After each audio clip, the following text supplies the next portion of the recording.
Welcome to the 149th episode of the So Video Games Podcast, where we talk about any game at all, including new stuff, old stuff, and anything in between. If we are playing it, we will be talking about it. Today, we are recording on September 25th, 2019. My name is Brad Galloway. I am the editor of GameCritics.com, and I am 50% of this here show. With me, as always, Corey Motley, podcast producer and co-host here at So Video Games. He's also an occasional reviewer at GameCritics.com. How you living, Corey? Doing all right, Brad. I don't have any fun or quirky things to say at the start of this episode. I'm just doing okay. Fair enough, fair enough. Doing okay is a lot better than not doing okay, so I will accept that answer, and we shall roll ahead, sir. We've got plenty of games to talk about today. But before we do that, folks, just a quick reminder that our banter section is present and accounted for today. It's going to be coming after the closing music. If you want to hear more from us that is not necessarily game related, stay tuned after we say goodbye for some extra content. So let's just not waste any time. Let's get right down to it. Games chat. Today is a little bit of an unconventional day because I have been playing a million games and Corey has not been playing a million games. I think you're just recently recovering from a pretty severe syphilis infection. Is that correct? Ew, first of all, gross. You didn't deny it, so I'm going to roll with that. Ew, no, I don't. Thank you. Okay, just kidding, just kidding. Corey has been up to his eyeballs in real life stuff. Busy bee at work. You can hear some of the office woes in the banter section. I feel you, bro. I know how quickly that time goes. But I'm carrying the load this week, and we will talk about some games regardless. I'm going to start off. I'm going to break with tradition, and I will start off, even though I open up the segment. I have a couple of quick hits for... Are these all the Switch? Yes, they are actually all for the Switch. Okay, 3 quick hits for the Switch, and I'll go through them boom, boom, boom. The first one is making a lot of waves. Currently, it's called Sayonara Wild Hearts. Have you seen this, Corey, or do you remember when the E3 trailer... I think we discussed it on the show when we did the E3 show. I don't remember specifically talking about this, but I have seen a lot of news about it lately. It's a Devolver game, right? Maybe. Is it? Because I'm not sure. I didn't do any research whatsoever because this is So Video Games, folks. It would be crazy for me to do any kind of factual research before we started recording. I have no idea. I honestly couldn't tell you. Maybe. It's possible. It seems like it's kind of maybe their jam. What it is it's... Okay, it's kind of like a music rhythm game, but it's not really because I don't think the gameplay is any good, and I don't think you need rhythm to play this game. This game made a big splash in E3 because the trailer looked like fucking fire. Just like people on motorcycles and cool outfits, like the music was bumping and like bright colors and just all this crazy stuff was happening. Like very kinetic, very exciting. So I bought the game, did not get a code, bought this game myself with my real cash, hard-earned dollars, and started up. So that's really what it is. It's like you start off as like a girl who transforms into like a superhero for reasons, and then she's like riding a motorcycle in like all these weird abstract worlds, and then she fights these other people for reasons, and stuff happens. I honestly could not tell you what the story's about. I honestly just don't know. I don't understand what the story was. Maybe it's about relationships. Maybe it's about finding yourself. Maybe it's about nothing at all. I couldn't tell you. But what it comes off like is a 90-minute music video. And if you just watch it, fucking awesome. Like, it looks amazing. Like, graphics are amazing, colors vibrant, full of energy, just bouncing crazy, swooping camera. Like, it looks awesome. Music is not exactly my taste, but still pretty good. Like, really kind of techno, a lot of pumping beats and stuff. It's fine. Like, it's great music. Watching this thing is great, but actually playing it left me extremely cold. The controls are really mushy, and in a lot of sections, stuff is happening so fast, like you literally can't even keep up with it. Like, you have to die 10 times and then memorize what's coming up, because there's no way you can react to it fast enough to avoid like making the wrong turn or avoid the bullet that's coming at you or whatever.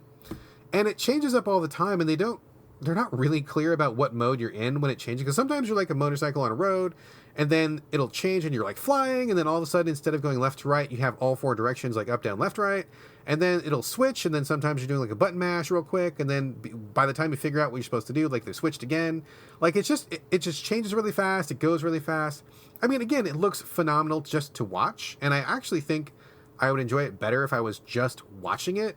But actually playing it feels really loose, really sloppy. It doesn't feel like you need any kind of rhythm to play this game. And it doesn't really feel like you're even doing that much. It kind of just seems like an excuse to show you some really badass visuals. And again, visuals are badass, but after I finished it, and again, like it's like 90 minutes long. You finish it, you're done. There are things you can do to like extend the playtime if you want to get these like weird achievements or whatever. I felt zero compulsion to do any of that stuff because it didn't control very good to me. I don't feel like I was really in control of my character. I don't feel like I wanted to memorize each level because it was just too fast to play based on reaction times. So overall, I mean, kind of disappointing because if I had just watched it as a movie, I'd be like, oh man, this is like amazing. Like, you know, people out there like totally like smoke and get high, watch this movie, you're going to have like the best time of your life. I mean, I wouldn't do that. I would just watch it sober. Still have a good time. But as a game, not impressed at all. And honestly, if it hadn't been for this show, I would have forgotten it 5 minutes after I played it and just moved on to something else. So, like, the definition of empty calories, you know what I'm saying? This sounds like you're kind of like low-key talking shit, but this sounds also kind of incredibly up my alley in a weird way. And I'm not sure how to feel about this because I've been hearing good things about it, but I also trust your opinion on things, so I don't know about this one. I mean, not to be like that guy, but honestly, if you went to YouTube and watched a full playthrough of this game, that would be like a better experience than actually playing that game. And I hate to say that because, you know, I'm screwing the developer out of their cash or whatever, or out of their sale, but like I don't think this game is like any kind of fun to play, but I think it is amazing to watch. So, I mean, that kind of puts me like over a barrel, right? Like I don't want to recommend it because I don't think it's a good game, but I do think it's an amazing thing to view. So maybe just watch a little bit on YouTube. And honestly, that is, I think, the best way to take in this content is just to watch it. So maybe try that and see how you feel about it.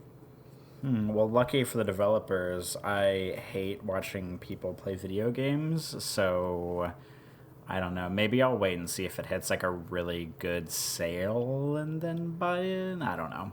I mean, maybe. And like, regardless, it's like 90 minutes long. You don't need like any kind of skill to finish this game. Like, it almost plays itself. And so you're kind of just like going through the motions with it. And it even lets you skip a few sections if you get to parts where you just can't react fast enough, which happened to me a few times. So if you get it for $5 or something, go for it just for the style. But yeah, kind of disappointing. The next thing I'm going to talk about, also on the Switch and other systems as well, is called Overland. This is a turn-based post-apocalyptic survival roguelike. So I'm sure you know why I was attracted to this game. All of my favorite genres in one. All of them, yes. This is anti-Corey, the game. You play as a person who is on the east coast of... it might be America, it might not be America, I can't remember exactly. And you want to get to the west coast because aliens have invaded and they have taken over the land, and you need to just survive. And so basically, it's like kind of a top... not exactly a top-down, kind of like a little isometric view. And you have to like get a car, find gas for your car, help survivors along the way. If you see a dog, rescue the dog, and just kind of like drive from east to west. Kind of the same premise of Death Road to Canada, which we talked about a while ago, except in that game, you started in Florida and you drove to Canada. I love Death Road to Canada. That's a really, really good game. Overland might be a good game, but I honestly can't say because it is fucking balls hard, and like I have made fuck all progress on it. Like I got really, really frustrated.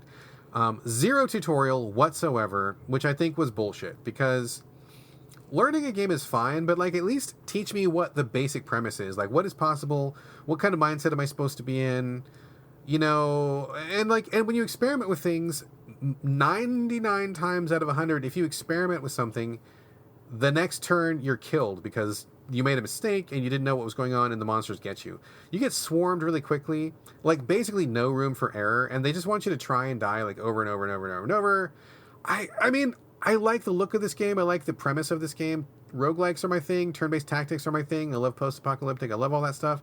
This is kind of like Brad the game, except it is so fucking brutal hard. And you know I'm not shy when it comes to difficulty. I mean, I can hang with the toughest of them if I feel invested enough. But this is the kind of game where, like, you show up to play it and the developer's like, oh, what are you doing here? Like, oh, did you want to play our game? Okay, try it. Go ahead. And then, like, you fucking die and they're like, okay, whatever. Like, I don't feel any goodwill from the developer at all. Like, I feel like they couldn't care less whether I was there or not. It's almost like they're daring me to keep playing it because it is so hard, right? Like offensively hard. And I kind of want to keep going because it seems like it's going to be a good experience once I figure it out. But dude, like, I mean, I think there's like 8 or 10 levels. I've gotten about halfway through the second level and I can't make it any further than that. So I don't know what I'm doing wrong. I feel like I should go like watch a Let's Play or something because I'm not figuring out what to do to survive longer. And it just feels like this game was like really unfair and really unbalanced. But then again, I only played it for like 2 hours. Maybe I would learn some tricks. Maybe I would pick up some things if I got further into it. But like, I'm just done with like the try and die, right? Like I want a little bit of information, a little bit of like get me into your game, developers. Like, I bought your game, paid it with cash. I put money in your pockets. So like, do me a solid and like help me learn what it is that you're doing here. Like I feel like it's a very, very unwelcoming experience that I found very frustrating. I didn't delete it off my Switch, but I definitely put it on the back burner because there's a lot of other things I could be playing, and I will probably come back to it. But I was looking forward to this game for like 2 years, dude. I saw this at PAX like 2 years ago, saw it again last year, was really excited for it. It was on my list for quite a while. It was one to watch for, and now that I'm playing it, I'm like, this is way too fucking hard. Like, it's just very disappointing. So very, very I mean, I don't know. I'm not mad about it or anything, but I just like getting the cold shoulder from a developer like that is a real big turnoff for me, especially these days when there's so much competition. So I don't really feel like I want to work that hard to get into their game when there's like a million other games that are like begging for you to play them. You know what I mean? Yeah, this always happens to you too. Whenever I feel like you always follow a game through its development cycle for like 400 years, and then you get really hyped up about it, and then whenever you finally play it, you're like, oh yeah, this game sucks. Like right now I'm thinking about, was it called Below on Xbox One that you like bought it for? It was like 5 years I was following that fucking game, dude. Oh my god. Totally. That is a very good example. Good callback, dude. That is so true. Following Below. I bought the Xbox for that game, followed that game, totally like cheerleading for that game all the way. I played it like the first day. I thought it was terrible. Same thing with this. I've been following this game for like 2 years. Looked great. Totally cheerleading for this game. Excited to get it. Bought it full price because I was so excited. Wanted to support the developers. It might be terrible. I feel like it's terrible. I can't put my final judgment on it. But like, first impressions were terrible. That's for fucking sure. So, disappointing. One more quick hit. This is, I mean, kind of a funny story, kind of a sad story, kind of an irritating story. I picked up a game called Scheming Through the Zombie Apocalypse. I mean, the title, right? The title itself is like really attention-getting. Comes to us from our friends at Radalaika, and I remember that because I have a real strong like love-hate with them, and it's mostly hate. Like they get these games that like catch my attention for whatever reason. And then when I play them, I inevitably hate all their games. Like they're always too hard. They're always too rough. They're always unpolished. They're like real hardcore indie, but like not in a good way, like kind of in a bad way. But I end up just coming back to the games. Like something about the games they pick really get my attention, and it never works out. I don't know if that's true about this one, but what happened was, I bought Scheming Through the Zombie Apocalypse on Switch, full price, just paid for it myself. And because I've learned to not ask for review codes from Radalaika because nobody can ever get through their games. Like, we've requested games from them before. People either hate their games or they are impossible to finish, and so we can never do a proper review of their games. So I have just stopped requesting codes from them because it's just a bad experience for everybody involved.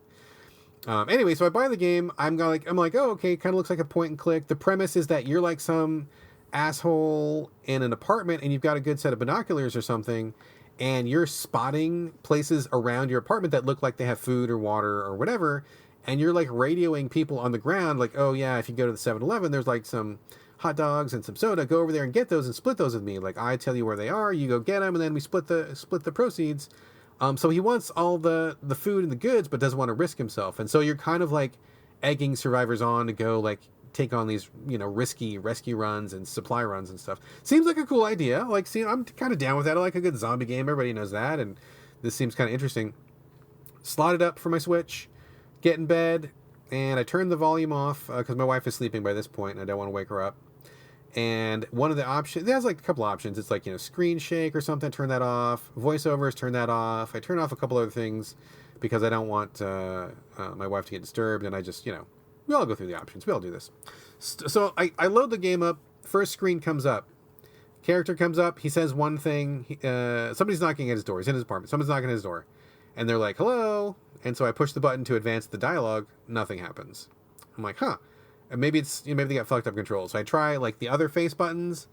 Nothing happens. Nothing's happening on screen. Like it's just the person still at the door waiting for me to respond to them, right? So I'm like, well, that's weird. Maybe is it a stick? Am I supposed to walk or something? That sticks don't work. I try the shoulder buttons, the bumpers. Nothing works. I'm like, okay, look, bitch. I'm a fucking game reviewer. Like I've played games for like 38 years or whatever. Like I should be able to figure this out. What's going on? I'm like, okay, maybe it's a touch. Maybe it's a touch game. I didn't realize it was. Maybe it's a touch game. So I start touching the screen. Nothing is happening. And I'm like, what is even going on with this? I can't even figure out what's going on. I can't advance the first screen of the first level. I can't advance the dialogue, dude. So this is just blowing me away. I get really frustrated because this is the game that I was supposed to play in bed. I made time and this was going to be what I was going to bring to the show. And I turned the whole thing off, back out of it. I just start over. I'm like, maybe it was a glitch or something. Start the whole game over, get back into it. Again, cannot advance past the very first line of dialogue in the very first screen. Can't do anything. Nothing's responding. So I jump on Twitter, and I'm fucking pissed. I'm like fucking pissed because I paid for this. And I jump on, and I tweet the developer, and I tweet Radalaika, the publisher. And I'm like, what the fuck is wrong with your game? What is going on? Like, it's totally non-responsive. This is a broken fucking piece of software. What the fuck are you guys doing? And they respond like in a while and like, oh, what's going on? What's happening? And I'm like, you tell me. I bought your goddamn game and it doesn't even work. It doesn't even function. And they're like, well, that's really weird. What's going on? What did you do? And I'm like, nothing. I bought your game, downloaded it. I'm in North America. I'm on the Switch, playing it in handheld mode. I also tried it with the controllers detached because sometimes games will not respond depending on where the Joy-Cons are. I have some games where the Joy-Cons do not work with the game if they are detached from the console. So I tried it on, tried it off. None of those things work. And they're like, well, that's crazy. What's settings do you have? And I'm like, well, I turned off all the shit. I turned off the, whatever it was, vibration or something. I turned off something. I turned off the voice. And they're like, oh, maybe that's it. I'm like, what? They're like, the voices, maybe because you turned off the voices. I'm like, what are you talking about? They're like, I don't think we ever turned off the voices in QA. And I'm like, I'm like, it's an option on your menu. You're telling me you didn't test the options on your menu when you put this game through QA. He's like, just try it. I go back into the fucking menu. I turn the voices back on. Sure enough, fucking game works. It was something about the voiceover. You turn off the voiceover, the entire game shuts down and doesn't work. And I tweet him back and I'm like, that looks like a really big fucking oversight in the QA process that you didn't test your fucking menu options. And they're like, yeah, it does look like a big oversight, doesn't it? And I'm like, yeah, it fucking does. So I had to walk away. I had to take a few minutes, cool down. I haven't played it since then. I will come back to it because it still looks fun. But like that to me completely blew me away that they didn't even QA test their basic functions of the game. Like the basic, we're not talking an edge case where like, you jump up and clip through the geometry at a certain level and you had like the item in your menu. And none of that. It was like simply turn on the game, choose your options and start the game. That's what broke the game. So like, I don't know what these guys are doing with their QA or if they even have QA, but they need to up their fucking game. This was a disgrace, dude. Yeah, because I remember seeing you tweet them, but I didn't see any of the fallout from it. So that's interesting that was the whole problem. And like, not to mention like, obviously that is kind of an issue. It's more than just kind of an issue. It is a definite issue. But you and I on the show and on Game Critics, we always like to bring awareness to like game settings for like people with disabilities or like people who are hard of hearing and whatnot. And this seems like a major situation for that too. Like, so I'm guessing the game is like completely unfriendly to anybody coming to it that might have some kind of disability as well too, right? I mean, I'm not exactly sure because after I turned off the voices, there were subtitles, and I don't know why you would let the voices be turned off when you could simply turn down the volume. I'm not sure if the subtitles go away at any point. I didn't really like thoroughly test it because, I mean, like I said, I couldn't even do jack shit in the game for most of the time. So I'll go back and check it out. But this, I mean, it very well could have some ramifications for just the straight up accessibility of it beyond like simply being able to play the game. But it's so weird fucking thing to happen, man. So weird.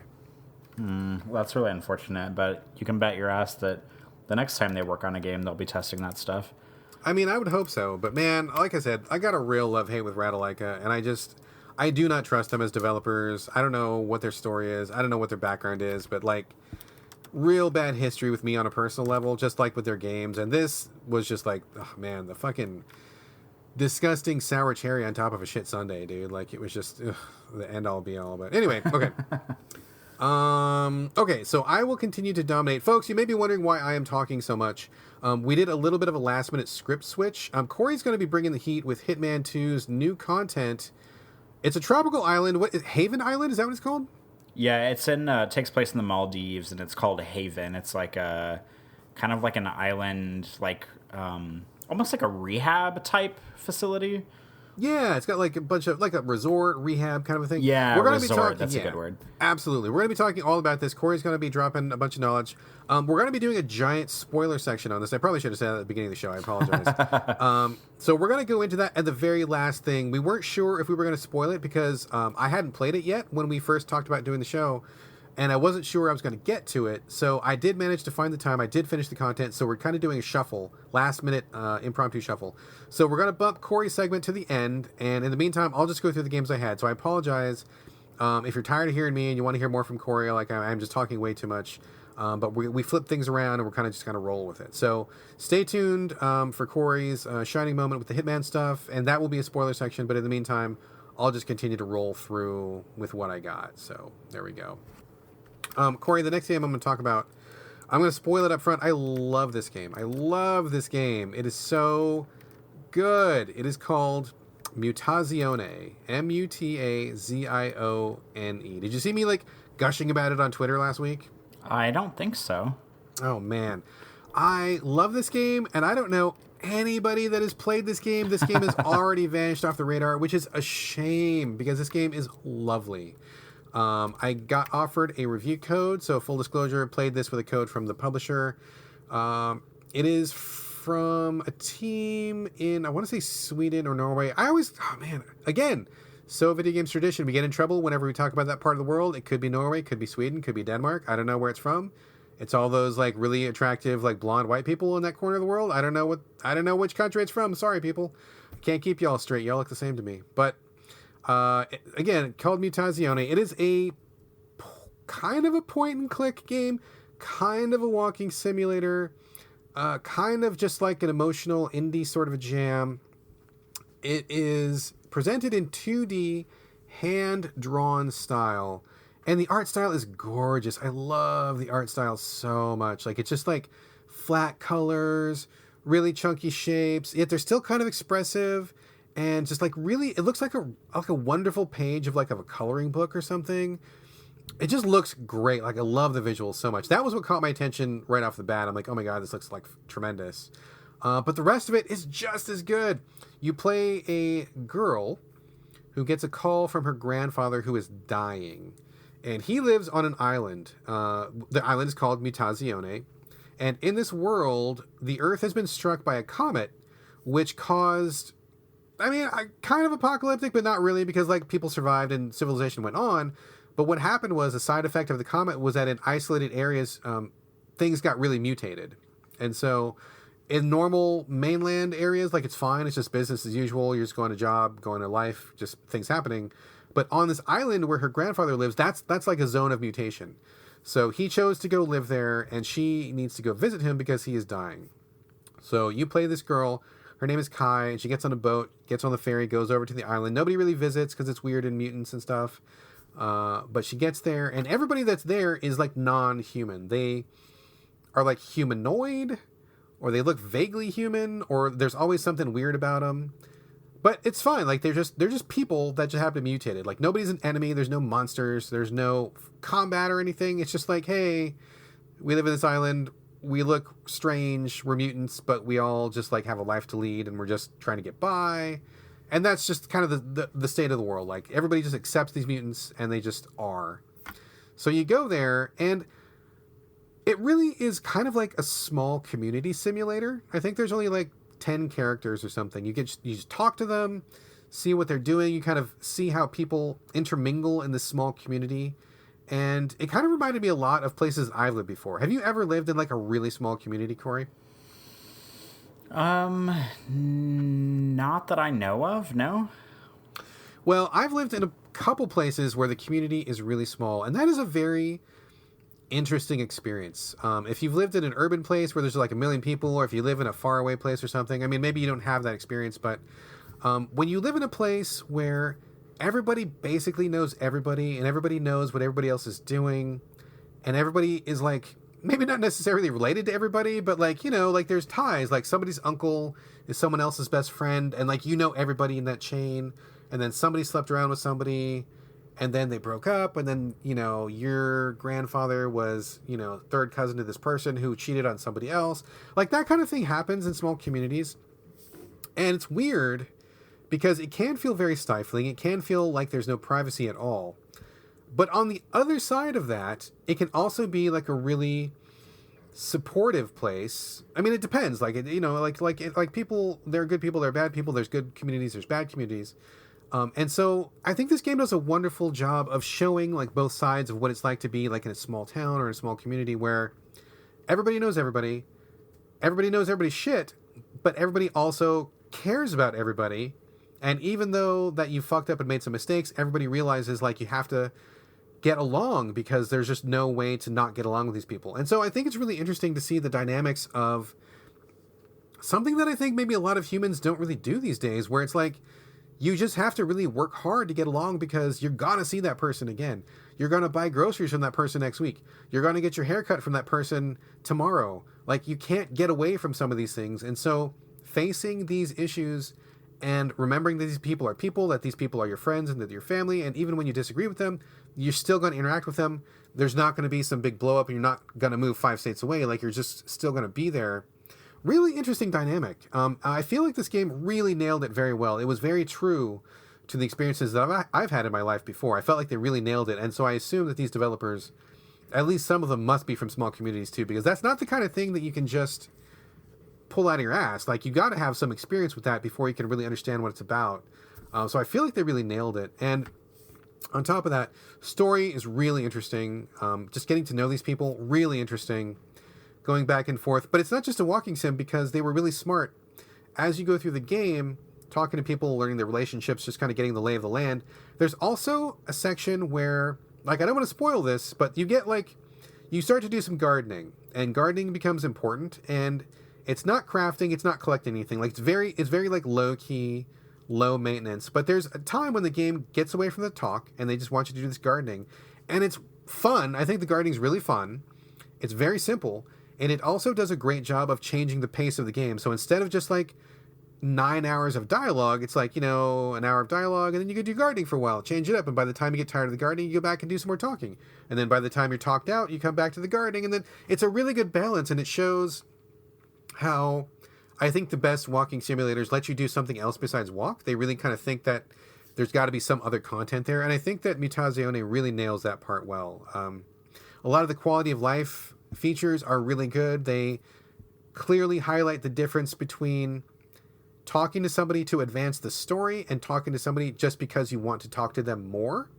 So if you want to just like crit path and get through it as fast as you can very easily tell who you need to talk to, and you can ignore conversations that are not relevant to the story. I talked to everybody. I talked as much as I could because I really enjoyed it, but I appreciate they put that in there. And a lot of the, there's not a lot of stopping points. There's not a lot of places where you need to search for anything. Like, they just want to keep it moving. They want you to just be in the community, experience the game, experience the people.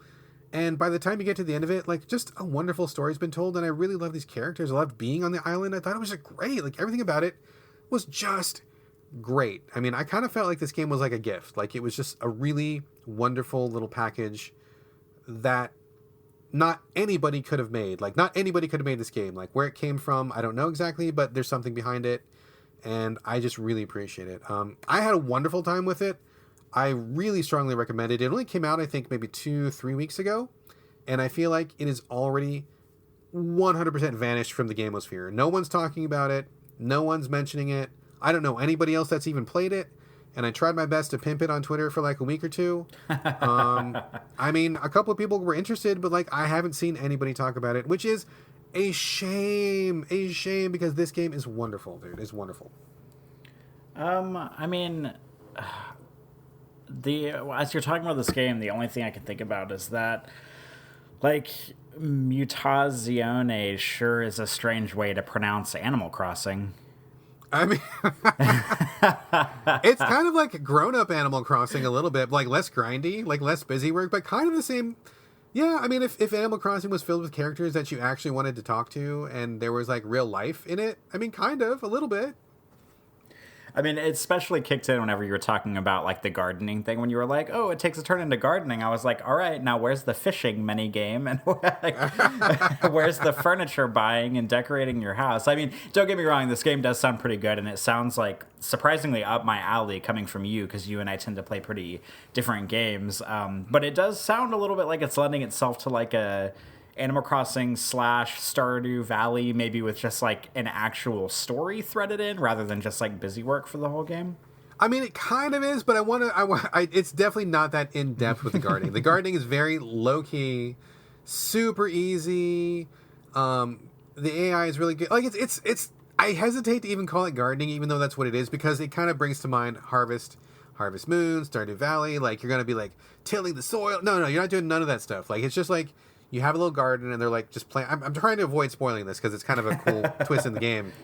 But trust me, like, if you're afraid of grinding, don't be afraid of it. Don't be afraid of, if you don't like farming sims, don't worry about that. That's not the point of the game. It's just a thing you do just to break up the conversations. It's very fun. It's very light. It's very quick. So, yes, don't be worried about the gardening. It's not that in depth. But man, I love this game so much, dude. I love this game. It's gonna, I mean, for sure be on my top 10 this year. And I feel sad, because nobody else even knows it exists, dude. It's breaking my fucking heart, man. Is this like the Candleman of 2019? Yeah, it didn't emotionally wreck me the way the Candleman did, but yeah, kind of. It's kind of like this thing that we find and we think is wonderful, and like literally nobody else on God's green earth even knows it fucking exists. It's like, it's crazy. Would I like this game? Would you like this game?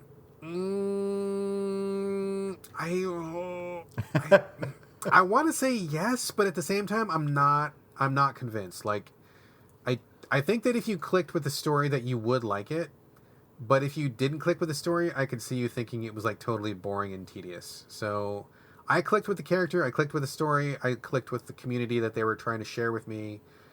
If you don't, there's nothing else here for you. So 50-50 on this, dude. I don't know. I couldn't say with confidence. This seems like the kind of game, especially because it seems to have come out, it's small, it's indie, and if nobody's playing it, maybe it's one of those games that'll hit like a really steep sale pretty soon, and if it goes on sale deep enough, it sounds worth my time, but not worth spending a lot of money on, so I'll keep an eye on it. Yeah, keep an eye. I think at full price, I want to say it's something like $12 or $15, so it's not crazy. And if you can get it for like $8 or $5, definitely go for it. I think even if you don't like it, I think that you will appreciate, like, from the choices that it makes and the writing and just the art style too. I think it's just like the art itself is just so good, so good. But yeah, if you can see it on sale, grab it for sure and let me know what you think. I hesitate to strongly recommend it to you. I feel like maybe, but yeah, grab it on sale. All right, I'll keep an eye on it. All right, cool. Folks, if you're listening, please go get that game. Go try that game. If you love the stuff we talk about, if you love this show, you got to play this game. Mutazione is wonderful. One more game really quickly, and then we are going to get to the Hitman stuff.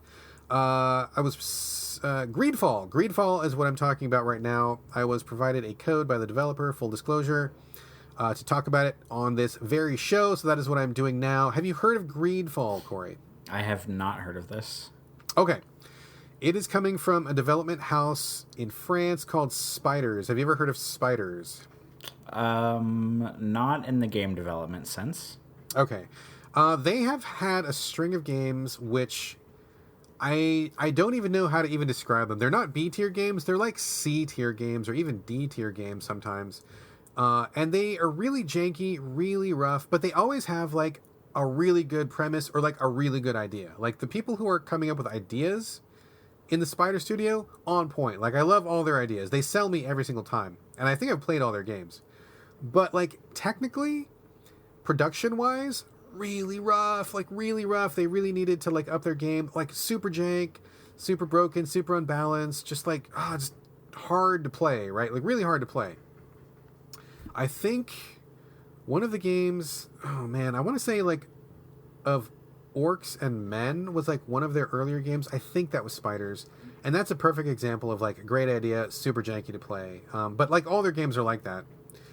So this is like their next turn up at bat, and they are swinging for the fences with this one. I don't know what happened, but they definitely hired some people or got some funding or something. But like this is the best game they've ever made in terms of production. Like the graphics are better than they've ever been.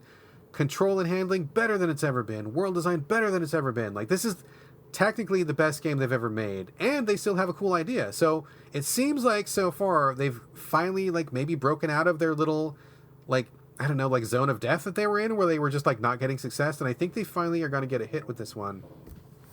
It's about a group of people who are I don't know like kind of like English aristocrats or something, but it's not on Earth. Like these are not actual English people. But it looks very much like that kind of period, like Victorian England or something like that. And they're going to go to this island that they are colonizing. And so that's part of the game. Like part of the game is actually like colonizing. And a lot of people were discussing this on Twitter, about the politics of real life colonization. How do you handle that in a game? What light is it portrayed in? I don't know. I can't tell you because I haven't played enough. But that is one of the central themes of this game is like white people go into an island where the people are not white and like taken over. Like that's one thing that happens in this game. I don't know if they handle it well or what, but just heads up on that. But basically it handles kind of like a Witcher or like a Mass Effect sort of a thing where you are the main character. You can create your own character and then you accumulate friends as you go. And it's kind of like you walk around this town, talk to people. They give you like a bunch of side quests. You have third person real-time combat, which actually feels pretty good to me. Each weapon has a couple different attacks, and you just like fight wherever you are. If people start to fight with you, you just start right there. Like there's no separate screen or anything, so it's like real time in the environment, which is pretty sophisticated and neat. I like that. Art style really cool, environment really detailed. But I can't say a lot about the story because I started the game, took a while to do my character, got into the game, and I'm like, oh, this is really cool. Like I'm wandering this city, and it's like kind of big, and so I took some time. Walked up and down the alleyways, talked to people. There's not really much to say with the NPCs, but there's a lot to see. Like there's stuff to find. There's like little nooks and crannies. There's little doors and ladders and stuff. And so I was looking all around, and I'm like, just spending some time there. They give you a couple side quests before you actually go to the island that you were colonizing. So I'm like, okay, well this seems kind of neat. I'm gonna try to spend some time on this. So I start doing side quests, and I literally spent like the last like 5 or 6 hours just doing side quests before I even got on the boat to begin the game. So like that kind of gives you an idea of like how big it is. Like I haven't even started the game proper yet. Like, like you just begin and then I'm like finding a missing dude, finding out what happened to like this cabin boy on the ship. I'm like trying to smuggle some goods onto this boat, and I'm doing all these things, and it's like pretty cool. Like it's pretty cool. It's one of those games where there's like 3 different ways to solve any quest, and it just depends on how your character is spec'd. Like there's always like a stealth way, there's a combat way, there's like a coercion or like charm sort of a way. Sometimes there's extra ways, and so depending on how your character is, like it's really free form and open. So I appreciate that. Took me a little while to kind of come to grips with it, but once I figured out what it was doing, I'm like, okay, this is fine, this is good.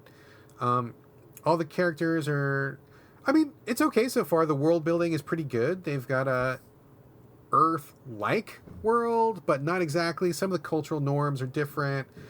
So that's another thing that's got me kind of curious about how they're going to handle the colonization part. But I mean, so far it seems very much like kind of like a lower rank Witcher or like Mass Effect without the spaceships, which is good. Like, I feel like it's cool. I like what I'm seeing so far.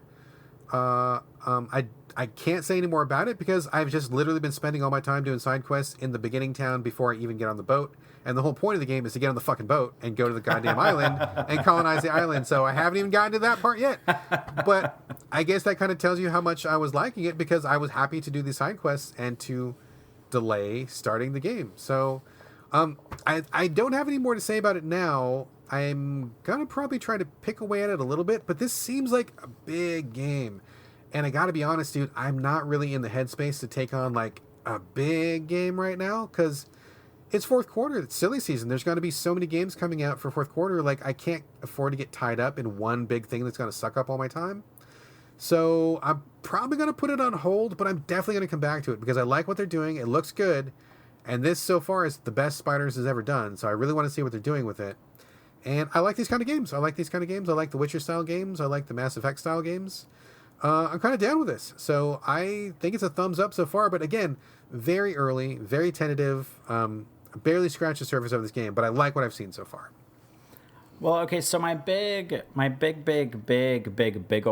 question for you is, it sounds oddly similar to a game that you brought up recently that you have not updated us on in a little while, Elex. How does it compare to that? Because they sound oddly similar to me.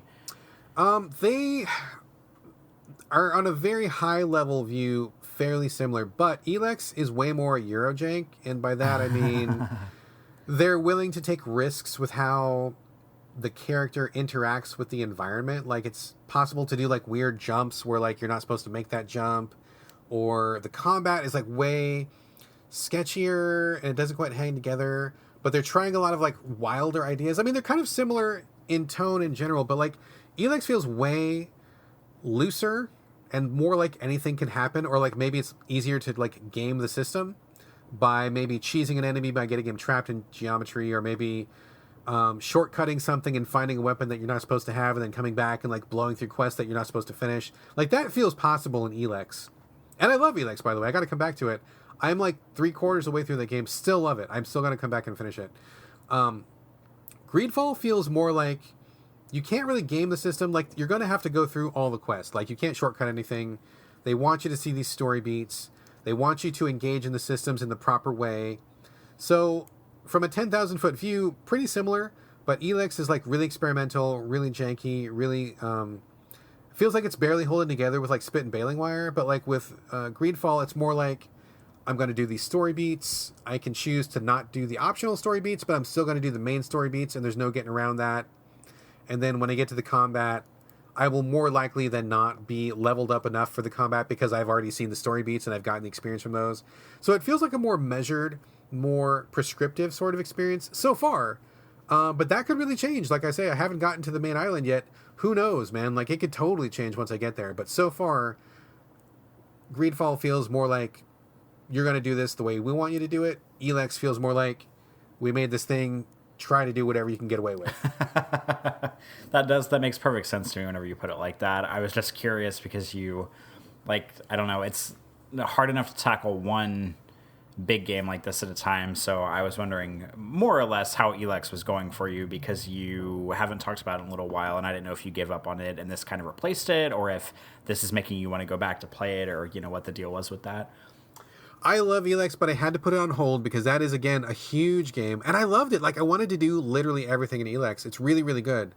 But with fourth quarter, like I just said, like, I just got too busy. Like, I could not afford to be tied up in a giant game.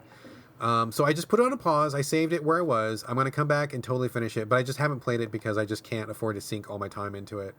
So for fourth quarter, like, you know, like any good video game reviewer is going to be dipping into a bunch of games. We're going to try to cover as much as we can. PR ramps up to a crazy degree. Everybody wants you to cover all their games. Everybody wants all your time. And there's just literally not enough hours in the day. So I'm like, okay, so Elex, pause. I never finished Witcher Tales, which I talked about a while ago, which I loved, is another amazing game. But again, it's like a big game, and I couldn't afford to be tied up in that. Greedfall, I kind of like it so far. Like, I want to play some more. But again, big game. I can't afford to be tied up right now. Like, I got to keep my options open. I got to be bouncing from game to game, because if I get to the end of silly season and I've only played 1 or 2 games, that's a fail. That's a hard fail for the website. So I'm going to put all these things on pause. I'm racking up like really good games that are really big that I don't have time to play, but I will come back to them. All right, roger that. All right, now, folks, sorry for dominating the podcast so far. I am going to step aside. The newest and apparently the last DLC for Hitman 2 just came out yesterday, as of the recording, and it's called, Haven Island. It is a tropical resort / rehab center / whatever, jet ski zone, tropical island, beach, all that kind of stuff. Just came out yesterday. Corey has played it. I have played it, and we are about to discuss the new content. But this is your full-on spoiler warning. We're going to talk about everything about this content from A to Z, start to finish, all the different ways we finished it, all the weird things that happened, all the funny things that happened. So if you have not played this Haven Island content yet and you want to, please stop the podcast now. You can leave and come back later after you've played it. Or, you can listen to Banter too if you want to do that. If you don't care, then please go ahead and keep listening. But we are about to spoil everything about Hitman 2's new DLC, Haven Island, starting now. Okay, spoiler warning is up. Corey Motley, I turn the reins over to you. Haven Island, new tropical content for Hitman, maybe even the last content for Hitman 2. Tell us all about it. All right, so you were 100% not wrong in your explanation of what's going on so far. So, without spoiling anything from the mission before this, one of the mission objectives for Agent 47 was to steal a few, just some data. I won't specify how, but to steal some data on, this kind of, network of people. Trying to keep things light here before we dive into the spoilers on this mission. And it turns out that the data that he stole leads to this island. It is in the Maldives. It's at this resort called Haven, and it's kind of like a place where people who need to disappear off the grid go. It's sort of a vacation spot. It looks a little rehabby. It looks very much like a resort. There's plenty of stuff going on. But it's kind of for the richest and famousest people out there who, might have sketchy pasts who need to get out of whatever they're doing and get off the grid for a little while. And it turns out that not only is this sort of a sketchy, resort island, of course there's some kind of dark, terrorist network thing going on, because of course there's some dark terrorist network thing going on, because it's a Hitman game after all. So the kind of underbelly of this resort island is that they're actually using it to sort of remap people's identities, almost like a witness protection style thing. So, the clock is kind of ticking for 47 to get there, and there's 3 targets, to kill these 3 targets of people who live and work there in order to get some data about whoever's trying to get their sort of identity rewritten before they move on to some sort of, I don't know, mission, or I don't really know. And in true Hitman fashion, I said this in my review whenever I reviewed Hitman 2, and I stand by it, that the story in Hitman games are never interesting. My favorite Hitman story was probably Hitman Contracts, because it was basically just a series of lucid dreams of remembering old missions, and whenever they try to inject a lot of story in it, it just comes off as really kind of bad, B movie, generic bad guy is doing generic bad thing, and we have to go stop generic bad guy from generic bad thing. It's just it's very, very rote and not interesting, and this does not change any of that. However, the gameplay is what is good, and that's what we're here to talk about, is the good gameplay. So Hitman Agent 47 is unleashed on this island, and in true Hitman fashion, the island is, I would classify it as big, but it's not too big.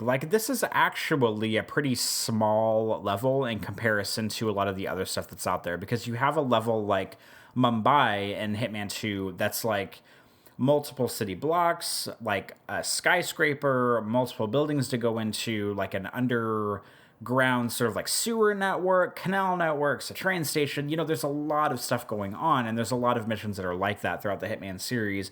But I was a little bit surprised at how small the Haven level is, because it is a resort town or like little island thing, but it only has a handful of like sections to it. There's like the entrance area. There's like a few huts that people stay in that are kind of like hotel type, like little just sort of like hut things that have like a bedroom and a bathroom and a living room in them. There's a few of those. There's like a restaurant and a bar area. There's like a spa. There's a gym. And there's the private villa in the back that houses one of the targets. And that's sort of like the big off-limits area. And there's not really a whole lot more than that, which was a little bit surprising. And the other surprising thing is that this is not a very vertical level. Like a lot of Hitman stages have, like, you go into a building and it has like 6 floors or 10 floors, or a first and second floor, and then like this underground network underneath it. But this level doesn't have a whole lot of that. It's pretty flat and it's not very big, which in my review for Hitman 2, I had mentioned that I wish that this game would have had like 1 or 2 more small levels, because the opening stage, which is the tutorial, and the Whittleton Creek neighborhood area are the only like small levels in the game, and everything else is pretty huge. And it kind of, I feel like an asshole, because I'm going to kind of go back on what I said here. Like, I appreciate that this level is a little bit smaller, but I don't like that it's the last level and that it's smaller. Like, I kind of wish that it would have been like, big, small, big, small, big, small, and not, big, small, big, big, big, big, small. So it feels a little uneven to me. But beside that point, I mean, this mission I thought it was pretty good. I actually found it pretty challenging in certain points, because there are certain things that happen in Hitman levels where you're just not quite sure how they're going to play out, and I would always like save my game before I did them, and then see what happens. And I'm a little ashamed to say that, even though I made it through this level without a bunch of like alarms going off or without murdering a bunch of people, I still only got 2 out of 5 stars, which makes me a little bit sad, because shit, what? Yeah, I got 3 stars, bitch. I outranked you this time. What? Well, let me tell you what happened here. Let's talk about what happened. So that is a first for this podcast. You have outscored me on every Hitman level since the beginning of time, and I finally got better than you on one. I cannot believe it. Well, when I give you the floor in a minute here, I'll be interested to see how you completed it, because let me tell you how mine went specifically. So, and just to recap, whenever I play Hitman levels, the first 2 or 3 times when I play through them, I turn off all the notifications, all the mission stories, all the challenge notifications. I just go in and play it purely. I walk around, I observe everything, I listen to conversations, because sometimes it's pretty obvious whenever you overhear a conversation that it might be leading toward like a mission story or some kind of event, and I like to be super like vanilla and pure on those for the first few times that I played through a level. And I only played through it once last night. It took me about an hour and a half, and I played through, you start at the entrance, of course, you're kind of directed toward the front desk, you pick up your key for your little villa hut thing. You go in there, and there's a woman. One of the targets on the island is this, like, she's like I think they call her like a confidence expert or something, and she's sort of there to like help people sort of like reconfigure their personalities and their psyche for, I guess, like their new identities or whatever. She has a note on the bed, and she tells you to call her. So obviously, this is sort of like a really big jumping off point for what seems like a mission story. So you call her from the phone, you go and you meet her at the restaurant, and she tells you that she has a USB drive on the island, and that somebody stole it, and she thinks that they have it in the private villa in the back that houses a second of the third targets. So you're actually accepting a job from one of the targets to go steal something that's been stashed in the private house of one of the other targets, and she doesn't tell you to kill anybody, she just wants you to get the stick back. So she hires you. I agreed to do the job because it seemed like a mission story. So I let her leave. I go to the gym because the third target is like this really douchey, like software CEO gym bro kid who's like, I don't know, they kind of present him as this like guy who's like always working out, but he's also like super smart. So I go to the gym and I'm like, okay, well, if he's always working out, maybe there's something I can do in the gym to like kill him or to get, to follow him or see what's going on. So I go to the gym. There's a personal trainer at the gym, and I think to myself, like, okay, I can probably find a personal trainer outfit, or I can like knock this guy out. I can take his clothes, and then maybe I can do some kind of like personal training session with the dude. So there's a little information booth right in the middle of the gym that like the receptionist kind of comes into and he goes out of for a few minutes and he comes back to. And there's like a towel chute thing that leads to a laundry room on the level underneath. So I think to myself, okay, I'm going to try to find a way to knock out the personal trainer and then like dump him down this laundry chute because it's like towels and stuff down there. Like I think he'll fall and be safe because I don't want to kill anybody that I don't have to. So I lure the personal trainer into this little hut thing while the receptionist is away. I knock him out. I dump him over the railing down to the laundry room underneath, and he dies immediately, which is not what I was hoping would happen. But instead of, saving and reloading, I just kind of went with it, and I played by the seat of my pants. And so I go down to the laundry room, I steal his outfit, I stash his dead body in like a closet or something down there, and then I go back up, and there's like a little personal training desk you can go to, which is kind of funny. You can like post yourself up at it, and people will come up and they'll ask you for like workout tips, and you can go tell them to do different exercises, which I thought was pretty hilarious. And there's a challenge linked to it that's a really like low stakes challenge. And then, true to what I thought would happen, the gym bro dude comes in. And you can take a station at the bench press machine, and this is a major callback to it's not a New Life. There's a level in Hitman Blood Money that is similar to this, where you're in a rehab center and somebody's bench pressing and you can drop the bar on them. And basically the exact same thing happens here. So he goes to bench press, you spot him, but you can basically push the bar down and kill him. My stupid ass, his bodyguard, because of course he has a bodyguard, was standing right there. And I was hoping that I could kill him in front of the bodyguard and the bodyguard wouldn't really be any the wiser. Like he would just see that he dropped the bar and maybe hope that I was like trying to help him, but didn't.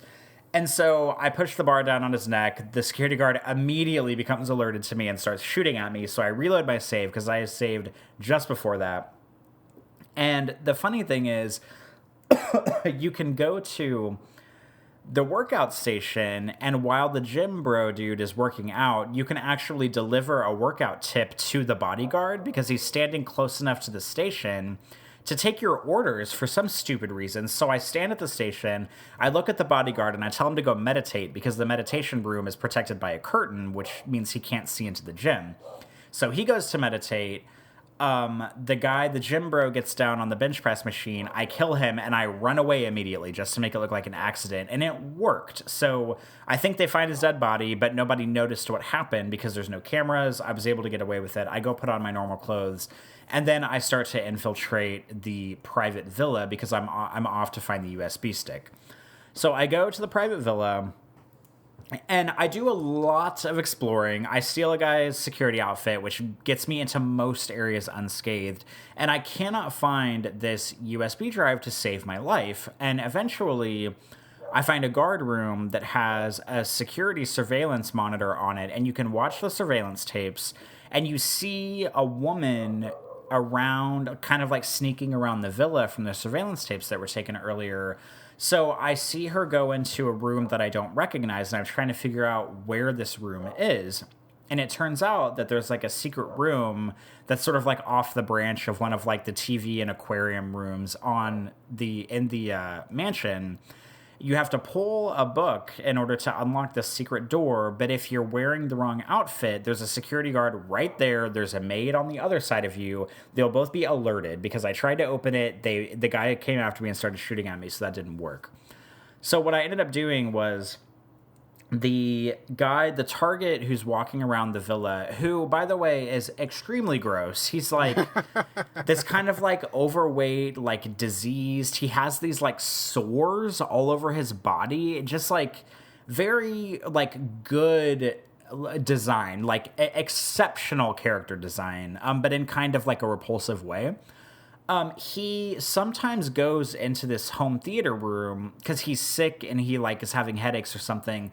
And he sits down and there's this like reddish like home theater video thing playing. And I think he thinks it's supposed to like cure his headache. So every once in a while he'll go sit in it. He has a bodyguard that's with him.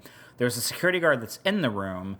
So I wait for them both to leave. I turn off the projector. The security guard that's always in that room goes to try to figure out what's going on with the projector. I choke him out. I take him in the next room. I stash his body. I go back into the room. I wait for him and his bodyguard to come in. The bodyguard has a different outfit than the other guards in the station. So I wait for him to sit down, and something weird that happens is he comes in, he sits down, the bodyguard is right next to him. I turn off the projector thinking, okay, the bodyguard is going to come turn it on. I turn off the projector while the target and the bodyguard are in the room, and they don't move a muscle. Like, it doesn't trigger anything, which I thought was a little bit strange. Like, it seemed almost buggy to me. But the good news is that the target gets up and he leaves at a certain point because he's on, like, a movement cycle like everybody is in Hitman. And he leaves with just long enough of a gap before the bodyguard leaves the room for me to choke the bodyguard out in the room without anybody realizing it. So I choke him out. I stash him in a locker in the next room. I take his like high grade super bodyguard outfit. I'm walking around the station. I eventually find an entrance. I go into the security room where you have to pull the book because he has the outfit where nobody will suspect if you pull the book and go into the secret room. Thank God, because I don't know how else I would have gotten in there. I go in there. There's another security surveillance tape, but it doesn't really show anything, so I don't know if I missed something or what, but I didn't see anything on it. There's a safe in there. I open the safe, and it's the safe that the woman from the older security tape was using. She did not stash the USB stick in there. She stole it from the safe, so I was pissed because I thought it was going to be in there, and it was not in there. There's another entrance in that secret room that goes down to this like amazing server farm that I was super duper not expecting in this game. Like I thought it was all surface level resort, all surface level villas, but of course, like any true Hitman stage, be it as small as it is, it has a little trick up its sleeve. So you go down these stairs into this really cool like technologically advanced area that has all these servers, and there's this cool like squid projection thing above the servers. It's just like really meticulous design. And I find the woman down there who I recognize from the surveillance tape, and she's on the phone with the target who hired me, telling her, hey, I have this stick down here. Where do you want to meet? So I go into the locker room where she told her that she had the stick stashed. There's a guard in there. I wait for her to leave the locker room. I throw a crowbar into the guard's face, and I stash his body in the locker. I steal the USB stick. She comes back in there, immediately starts freaking out because the USB stick is gone, and she thinks she's fucked up. In the midst of her panic attack, I choke her out and put her in the same locker that I put the guard in. So I have the USB stick. I go back to the target, the female target who hired me to get the USB stick. She takes me to this like private spa room where I give her the USB sticks back, and then she starts complaining about the other target with the sores in the mansion apparently is her like boyfriend or husband or something.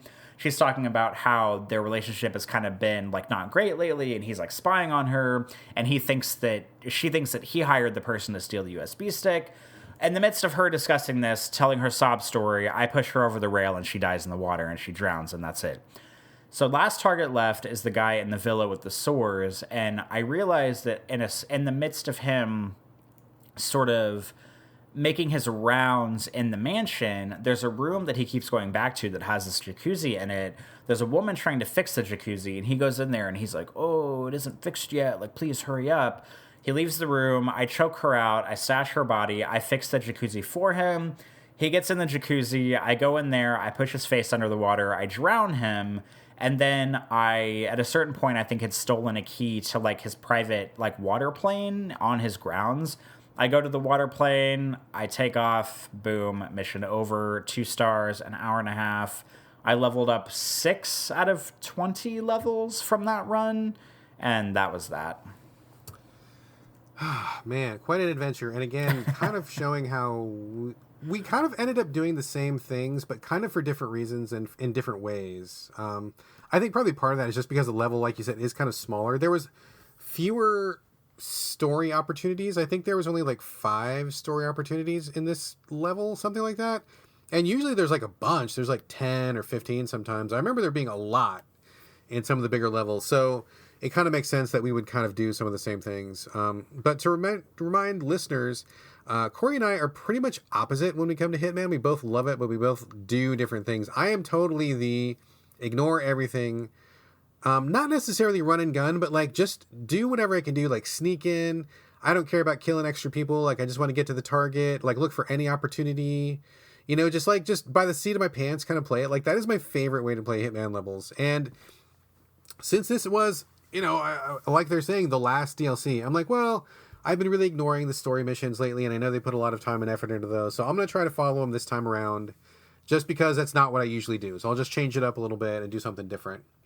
So I decided to just do things that made sense and follow the stories if it made sense. So I get to the island. I found the note in your bungalow that says, hey, I want you to talk to me from the lady, your lady target.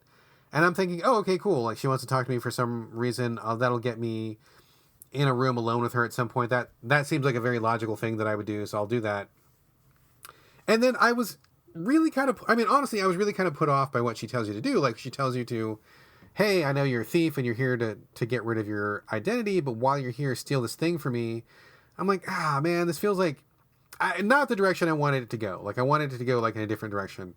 And so from a design perspective, it seemed a little weird to me that she sent you to the target, which, I mean, your other target in this place, and you're supposed to steal a thing that she wants, but then it's also a thing that he wants, and then she's also hiring a person in that facility to steal it for her. So she's got like multiple people trying to steal the thing back, and it just felt kind of messy, and it didn't feel as cool or as interesting as I was hoping it was going to be. So as soon as I started doing that story opportunity of retrieving the USB stick, I kind of regretted it because I was like, this isn't really fun. This isn't how I like to play Hitman.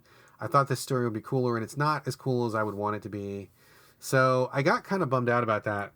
And I appreciate they put those in there. I'm glad they put them in there. Like, I want to be clear. I'm glad those story mission things exist because I think that's a really good way to learn how to play Hitman. Like, if you've never played Hitman and you don't know what it's about, those things are a lifesaver because you don't know what's possible. You don't know how you're supposed to think. You don't know where you're supposed to go or what to do. And if you follow those, it's totally like step-by-step easy mode. Like, it tells you exactly what to do. If you have the notifications turned on. If you have the notifications turned off, it's significantly more challenging, the way you played it, Corey. But if you leave all the notifications on, like, it's really just like, hey, we're throwing you a bone. This is totally a way you can kill the opponent without ever getting spotted. Just follow the instructions step by step. I just didn't like that part of it. I didn't think it was cool that they sent you to the other target and then that target had the same goal, because what happened was I start following the steps. I get inside the mansion, and I had no idea that server farm was below the house. I don't know how long it would have taken me to find that. It would have taken me probably a lot longer than it did to find it.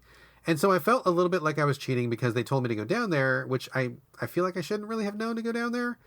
I appreciate that you were watching the surveillance footage, and I watched it, but it didn't mean anything to me. Like, I didn't recognize the lady, and I didn't recognize where the room was.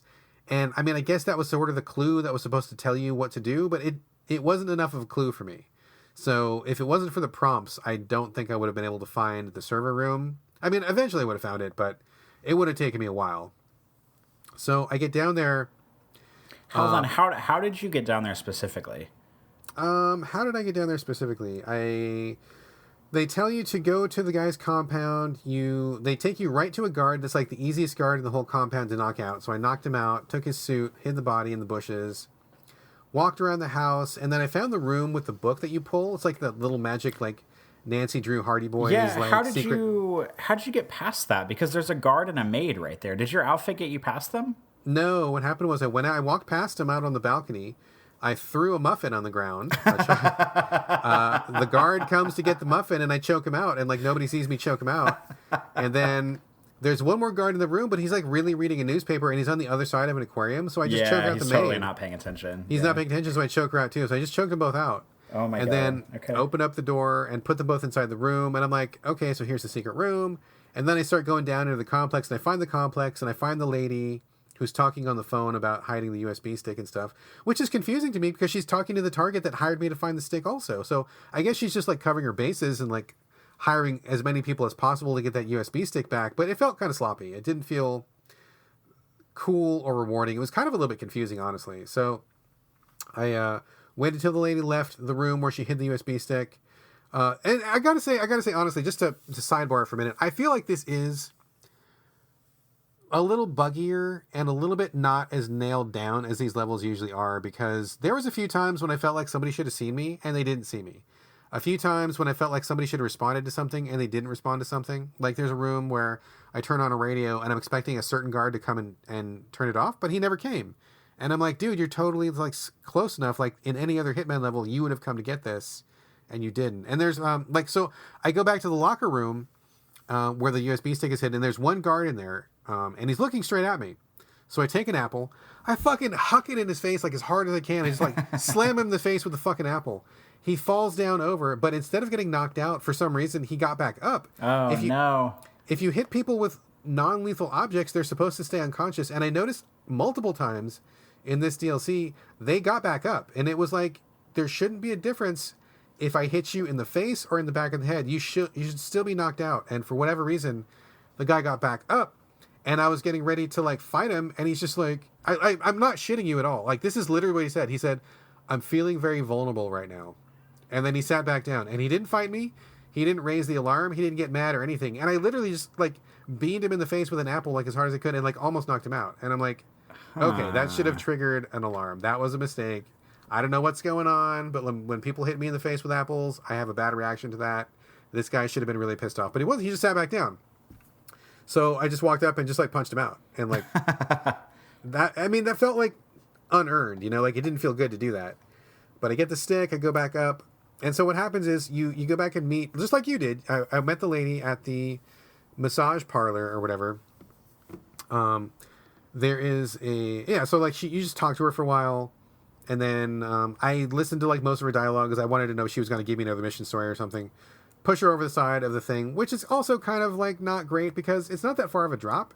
And she falls into water. Like I expect her to like surface to the water and scream for help or something, but she like dies. And I'm like, okay, that's kind of weird because I would survive a fall into 5 feet in water. Like, that would be fine. I'd be okay.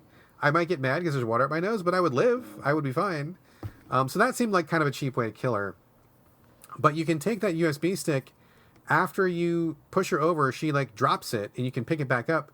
And that segues into the mission story of the guy with sores. Like, he wants the same mission stick, so you can pick up the USB stick and just bring it to him to continue 2 story events with the same item. Oh, interesting. Okay.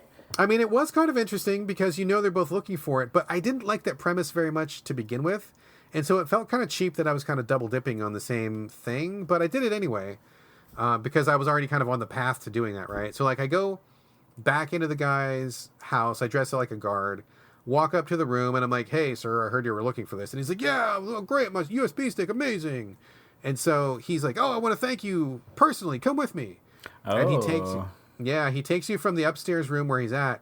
He walks you back down through the mansion, and there's a guard with you. And what happened was earlier in the level, I was fucking around, and I knocked out one of the guards just because I was screwing around. I stuck his gun where I thought nobody would see it.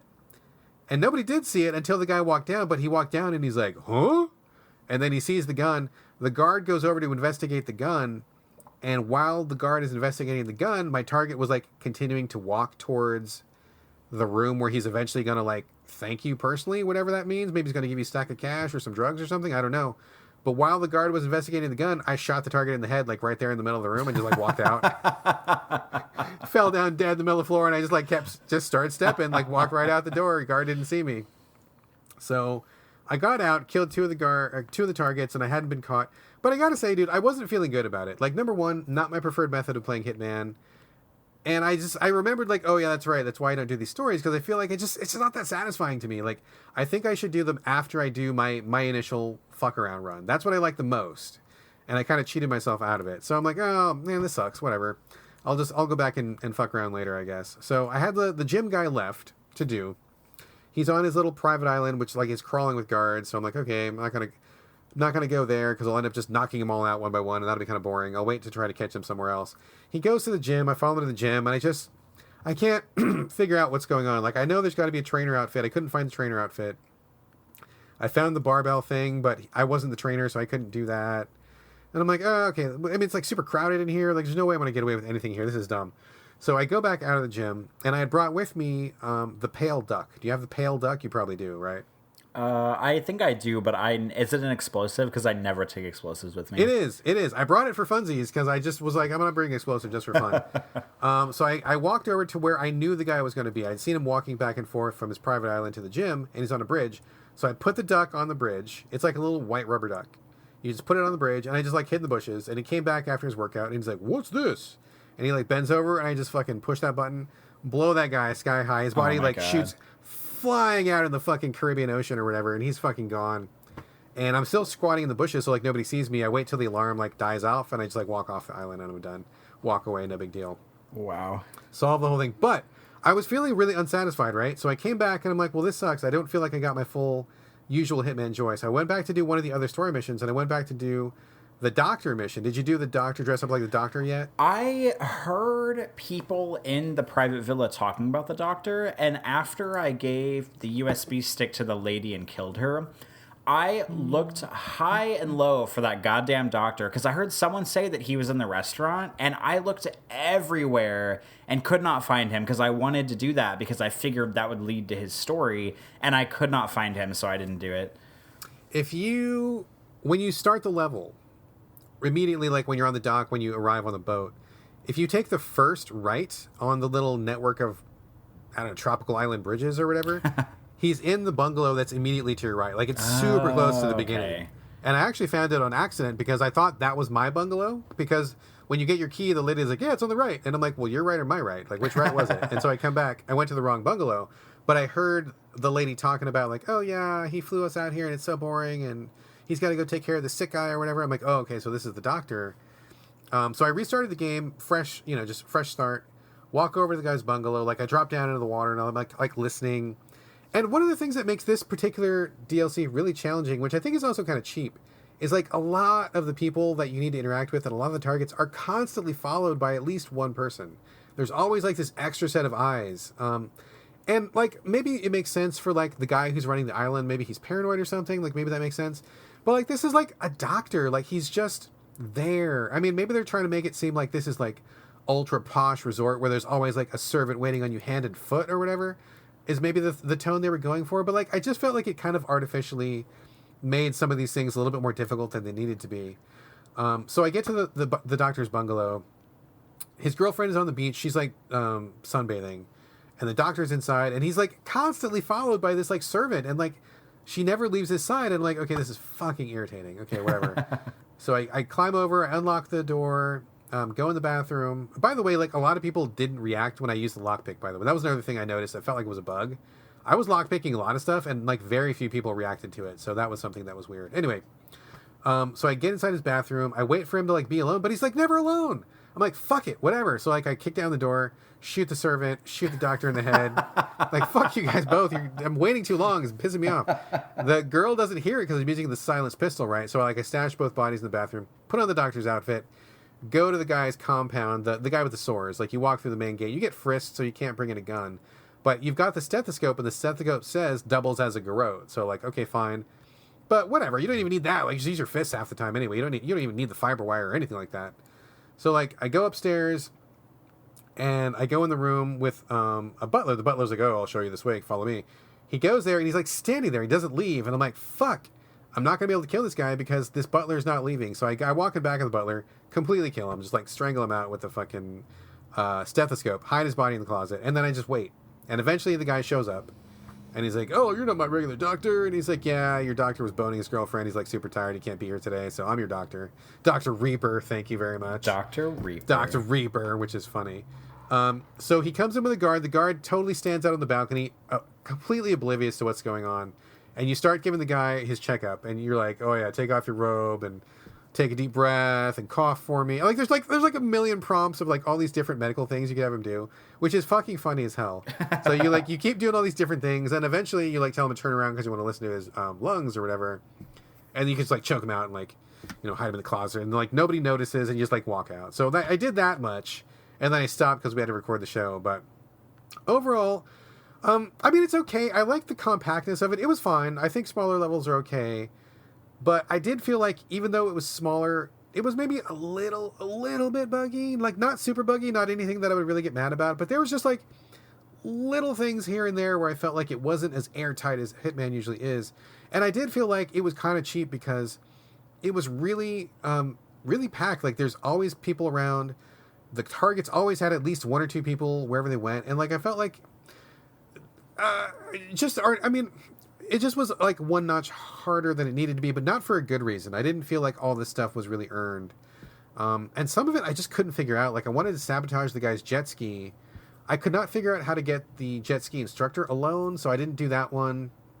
And there's one other story mission I didn't do either, which I may come back and try. But I mean, overall, it was fine. I mean, even bad Hitman is good Hitman. Like, there's no truly bad Hitman, right? Unless you want to do like some of the older stuff. Some of that stuff was pretty sketchy. But like modern Hitman is good. Like Hitman, the recent one, Hitman 2, it's all good. And even when it's a level like this, where it's like, it's okay. There's a couple cool parts. I gotta say, the starfish is fucking amazing. Did you find the starfish? I found it, but I did not use it. Oh my god. You pick up a fucking starfish when you're fucking around in the ocean. You pick it up, and like you can throw it like a goddamn ninja star. It goes swirling across the room and stabs somebody in the face. It's amazing. You kill the guy with the starfish. Like, it's the best thing. So it's not my favorite level, not the worst level. I mean, it was okay. I kind of regret not doing my traditional fuck around playthrough because I think I kind of cheated myself out of my maximum fun. But I still enjoyed it. I'm still having fun with it, and I may come back and do a little bit more. Yeah, I think that, I echo your sentiment exactly, where even, like, bad Hitman is good Hitman, because this definitely is not, like, a bad level by any stretch of the imagination. I was just surprised at how small it was, and also I was surprised, like, about, like, for this to be, like, the last thing, because they've, like, led us to believe, and, I mean, they can maybe change their minds at any point on this, but, like, they have led us to believe that this is like the last actual level release for Hitman 2, which means, I mean, I'm assuming they must be working on Hitman 3 at this point because, like every Hitman mission does, this ends on a cliffhanger. But I was kind of like surprised that like this is what the last one was. It just didn't seem that, I don't know, that like epic or something to me. Like it wasn't like a huge like showdown. It was just like, all right, you're on this small tropical island, now go, like, I don't know, kill these 3 people. And I mean, I did enjoy it, but it just reminded me a little bit too much of like Hitman levels that I've already played in the past, because I think around the time they announced that they were doing the bank level in New York, they like teased to the fact that the last mission was going to be this like resort style mission. And I was just like, I mean, I still like it and everything, but at the same time, I was just like, ugh, like another like tropical resort. Like, I mean, I guess the game's not like, filled out with them, but it just seems like such a, I don't know, like, I mean, we already have the Miami level, which is like a bright and sunshiny level. There's like a little bit of beach area on it. And I don't know, it just seems like it reminded me a lot of the final mission in Hitman 2016 that was at the cool rehab center in Japan, the Hokkaido level, because it's kind of a similar setup. Like, that level is a lot more complex and it's a lot more interesting and well done, but it was just kind of like a similar setup where it's like, okay, you're at this resort style area, there's like apartments, there's a restaurant, there's a spa, it was just like a lot of the same beats as far as the area goes. So I was a little bit disappointed in that. Like, I was kind of hoping for like, I don't know, maybe just like some kind of like super like rainy, dreary, like Hitman Contracts type level, or maybe something that was like, I don't know, a little bit more like, maybe like technological or like fantastical maybe in a way, or maybe like science fiction in a certain regard. Because like, yeah, it does have the server farm, but that wasn't really like enough for me to be like, okay, this is like really going off in a different direction. Like, I don't know, I feel like sometimes the level design is occasionally so grounded in realism that it's like a little bit too afraid to like be fantastical in a way. Does that make sense? Yeah, and I hear what you're saying totally. Like, I feel like they kind of peaked too early, and I don't know like why these levels came out in the order that they did. I don't know if that was the plan or whatever. And honestly, I mean, just to be like super pessimistic here, part of me in the back of my mind was like, okay, well, they're probably working on something else. They don't have the full resources to devote, so they're going to do a much smaller level that has fewer stories, that maybe isn't exactly as airtight as it usually is. I mean, still good. Like, don't get me wrong, still good, but like, they've had some like spectacular highs, and like, you know, like when you go to the secret level where they're in the castle and it's like the secret society is meeting and stuff. I mean, that's a pretty epic, like rain is coming down and there's all these people in these weird fucking gowns and it's like this strange like eyes wide shut sort of a thing going on. Like, that's crazy pants, dude. And there's other levels that I think are also equally epic. If this level had come before one of those epic levels, I think it would have been totally fine. Like, it's like a setup level. It's an interstitial level where you're just doing something to get some data gathering. And I got to be honest with you, dude, when the level started and they're like, yes, this is the location of the data we got from the bank vault. I'm like, oh, right. There was a story to this. I totally forgot that was even a thing. I'm like, yes, I remember the bank vault. I don't remember why I was in the bank vault, but I remember having fun in the bank vault. So I mean, I appreciate that they wanted to carry the thread through, but again, like you said, Hitman don't need no story, bro. Just give me a section of levels. I just need a target. That's all I need. I really don't need a story. But anyway, I was reminded of like, oh, that's right. There is actually a point to this. I was doing a data collection thing. And if this had been like a medium, like middle of the game level, totally fine. But like you said, to end, ostensibly anyway, ostensibly ending Hitman 2 on a level that is small. I mean, it's cute. It's okay. It's fine. It's not exactly brand new. There's stuff here that we've seen before. And, I mean, I didn't see everything on the island, but, like, a lot of the stuff I did in the island didn't really feel that epic. I mean, I pushed a lady off a balcony. That wasn't super epic.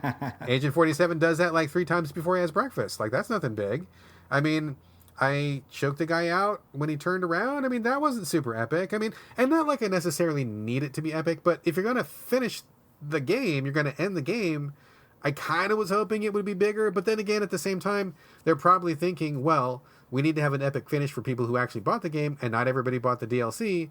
So I'm sure only a smaller fraction of the people who play Hitman are even going to play this level at all.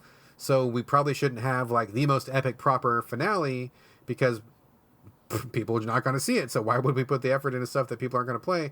I mean, it all kind of makes sense when you think about it in different ways. But for us who like devour this stuff and play it all and love it so much, it is kind of a bummer to like be like, oh, well, the final DC, it was kind of, you know, it was good.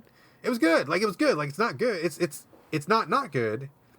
But yeah, it's not like the giant, like, oh my God, did you do that thing with the guy? Oh my God, that was like firing the guy out of the airplane ejector seat. That's epic, dude. That's super epic. Or, you know, like doing some crazy thing where you're sniping somebody from like across the whole map. Super epic. Like, love that.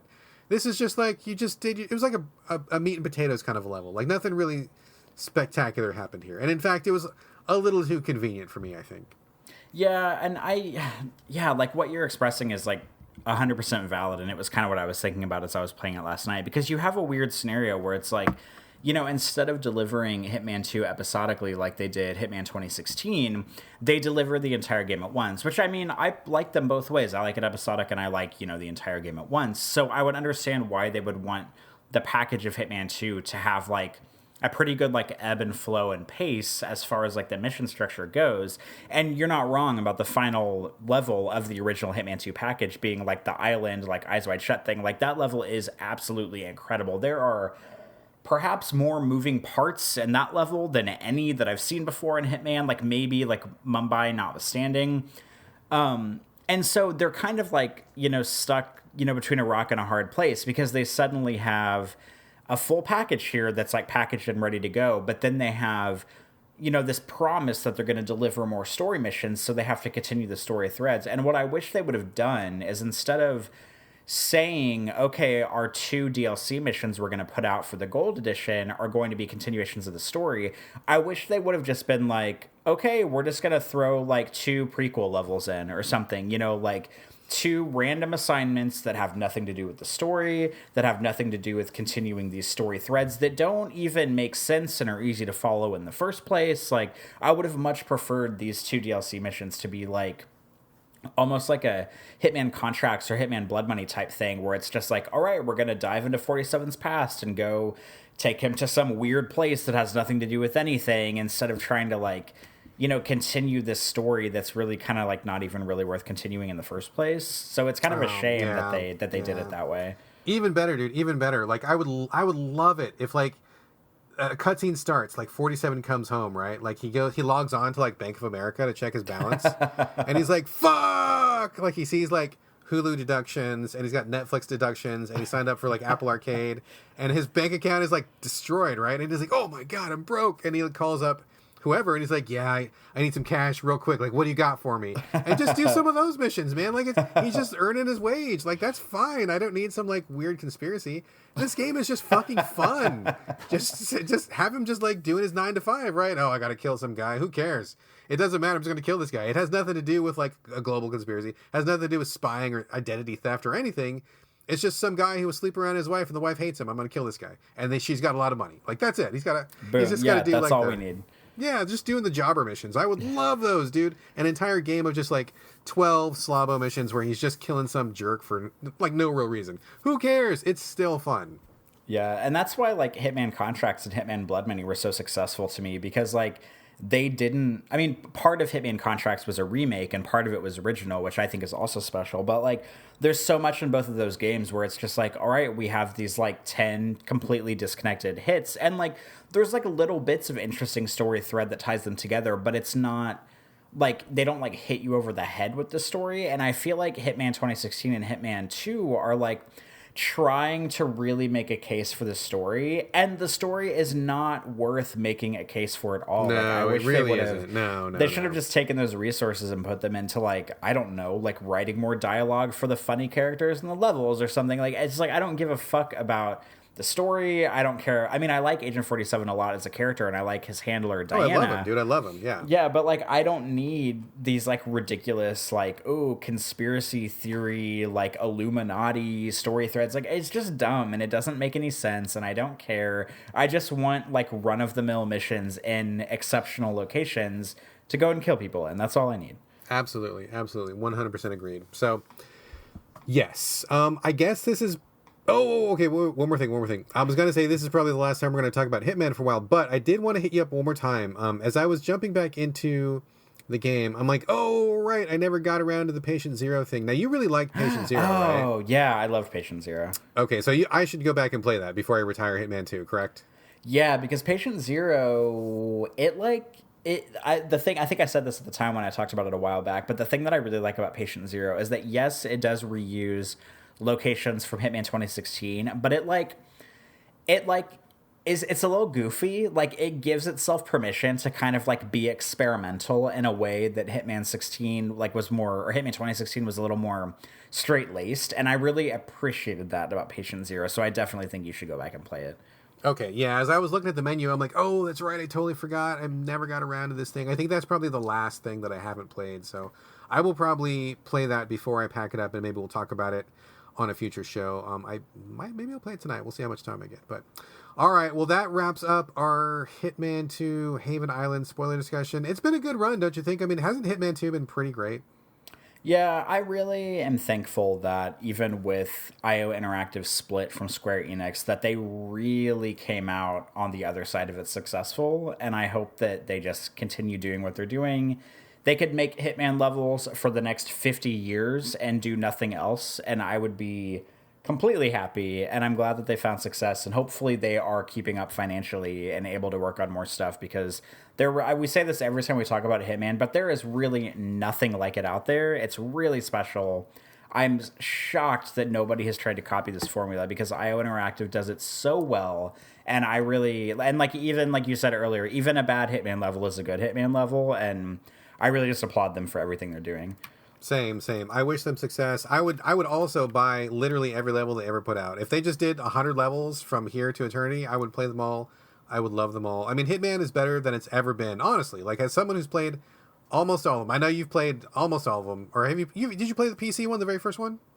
Some of it, yeah. Okay, so you've played even more than I have, and I've played a shitload of them. I mean, as people who like spent 4 hours talking about Hitman on one podcast, we love this game. And I don't know about you, but I feel like Hitman 2 is like right now is like the best it's ever been. Would you agree with that? I think so, yes. Yeah, I think the quality of life, the changes, the menu, the UI, the systems. I mean, not perfect. There's a few things I would like to change. I'm sure that's true of you as well. But overall, Hitman 2 is amazing. If you haven't bought Hitman 2 by now, where have you been, my friend? How are you even listening to this podcast? We talk about it. We love it. Please go and buy Hitman 2. Get the season pass. Play all the levels. Like, it's good stuff. Even the worst level of Hitman is miles better than, like, a lot of other schlock that's out there. Please play Hitman 2. Please support these guys. I'm going to be there supporting them. I know you will, too. So I think that wraps up our Hitman discussion. Folks, go out and buy it. Indeed. Indeed. So that brings us to the end of the show. Thank you very much for listening, folks. We will be back next week with another episode. And yes, we are still giving away more games. I know that some people sent in some emails and we were slow to respond. I apologize for that, but I have responded. Everybody's gotten their codes. And you people who wrote in for the PC games last week, y'all got hooked up, didn't you? I sent you guys so many codes. Hopefully some of those will be good. I can't speak for the quality of them, but I do know they were free, and I do know that I gave you a pile, so hopefully some of those were good. Anyway, still more games to give away. We have PS4, Xbox One, Switch, and PC. Just email in and ask for one. It might be great. It might be awful. Probably awful. But either way, it's going to be free. Where do you email? It's the same place you send us your comments, thoughts, feedback, ideas, anything else you would like to. SoVideoGamesPodcast@gmail.com. One email address does it all. You can also post comments for us at GameCritics.com once the show goes up. We are on Twitter as a show collectively @SoVideoGames, but I think a better, more effective way of reaching us is individually. I am on Twitter and Instagram. It's my name, BradGallaway. Corey, where are you on the social media? I can also be found on Twitter and the Instagrams. My username is also my first and last name. It is Corey Motley, and that is spelled CoreyMotley. Excellent. Come look us up. Say hi if you choose to. And again, thanks for joining us for another episode of So Video Games. Please stick around for the banter after the music if you are so inclined. But in the meantime, this is bye from Brad. And bye from Corey. We will see you guys next week.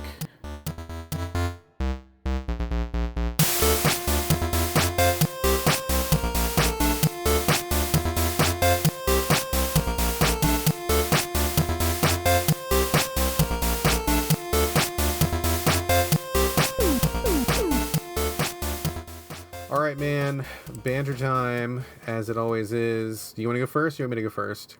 I only have like one thing, so it doesn't matter. Is it a big thing or a little thing? It's a movie. Okay, why don't you do that first? Yes, go. Okay, so I'll talk about this a little bit on the show, but last night was going to be like my big old video games night, because of course, in true me fashion, I wait until the night before we podcast to play any video games ever. And so I got home from work yesterday and I was like, all right, tonight's the night. The new Hitman mission is out. I'm going to download it and I'm going to like eat and then I'm going to play it, and I'm going to play it like 400 times like I always do all night long. And then I'll bring it to the show and we can talk about it. And then I'm sitting at home and it's about 7:30. I've probably been home for about an hour, and my friend Levi calls me, which is out of the blue because these days, if somebody calls you, you know it's an emergency. Someone just died, literally, if someone calls you. So Levi calls me, and I'm like, Well, and to be fair, I had just texted him like 15 minutes beforehand, so I was like, wow, my text messages was not urgent enough to warrant a phone call, but it's Levi. He is one of my best friends, so I will answer the phone. So I answer the phone, and of course, he was calling me and only the most dire emergency situation, because what he wanted to tell me was, hey, my girlfriend and I are going to see Hustlers tonight. Do you want to go with us?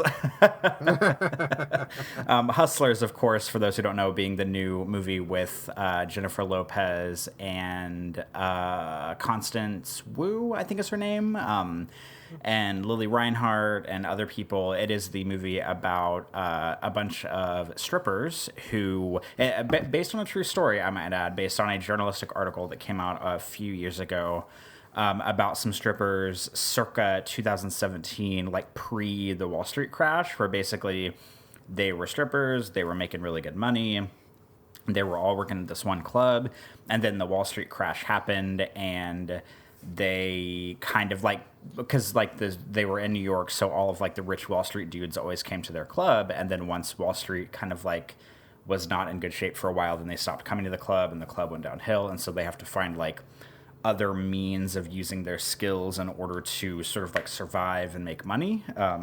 And that was definitely an emergency situation. And I thought about it long and hard. I told Levi, let me think about this and I will let you know, because last night was like my video game night. And of course, they wanted to go see it at 9 p.m. So it was like 7:30 when he called. So I had like about enough, like not really enough, because I knew that if I wanted to play Hitman, it was going to be like hours. Like it's not just like a jump in and out thing.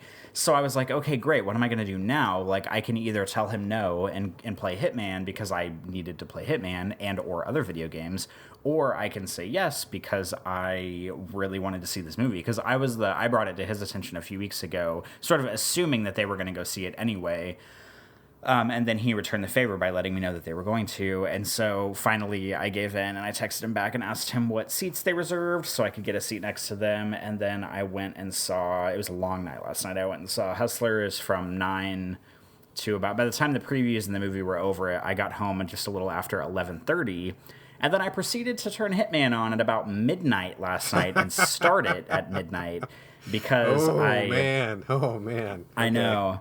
So, I mean, I had to, because, like, I'm really, something that I struggle with in life in general is, like, planning things ahead of time. Like, because, you know, yesterday, or, like, a couple days ago, I was like, oh, well, the new Hitman mission comes out tomorrow, I will play that, and that'll be, like, the meat of what I talk about on the show. But I didn't really think about, like, I never, like, plan, like, more than, like, a day or two ahead, which is really problematic for me. And so I found myself in a situation like this where whenever Levi called, I was like, okay, I literally, like, if I go see the movie, like, I literally have to play Hitman tonight because I do not have any other time to play it. I wake up, I go to work tomorrow, I have to bust my ass to get home from work, and then immediately start recording the show. So there was no, like, gray area for me to even be like, all right, maybe I can squeeze it in, like, between work and recording because there's literally no time.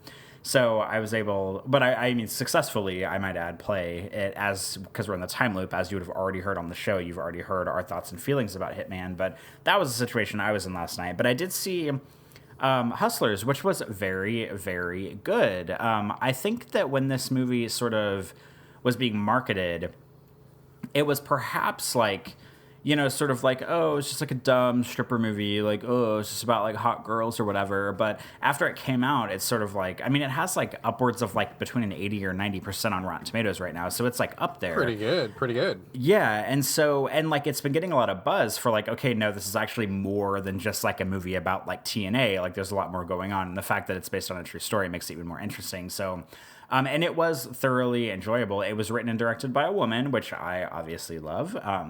Because there are not enough like blockbuster movies out there that have like women filmmakers attached to them in any way. So the fact that writer and director was a woman was great. And it was just really good. I mean, it was basically like Constance Wu is, she plays this kind of like, I wouldn't call her an amateur stripper, but she's kind of like a mid-level stripper.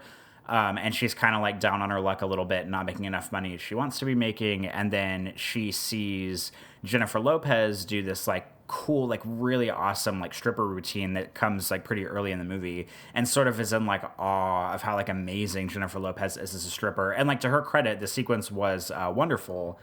And then she sort of like goes to Jennifer Lopez and says, you know, like, hey, will you kind of like take me under your wing a little bit and we can kind of like partner up. And so they end up partnering up. And like part of the movie is sort of about their friendship developing, and about Jennifer Lopez kind of showing Constance Wu like, you know, more of the ropes of like how to like hook in like the higher tier like bad boys from Wall Street who are basically like drug addicts by day and like steal people's money, you know, on Wall Street, and then like come in and blow like thousands and thousands of thousands in like private rooms and stuff in the strip club.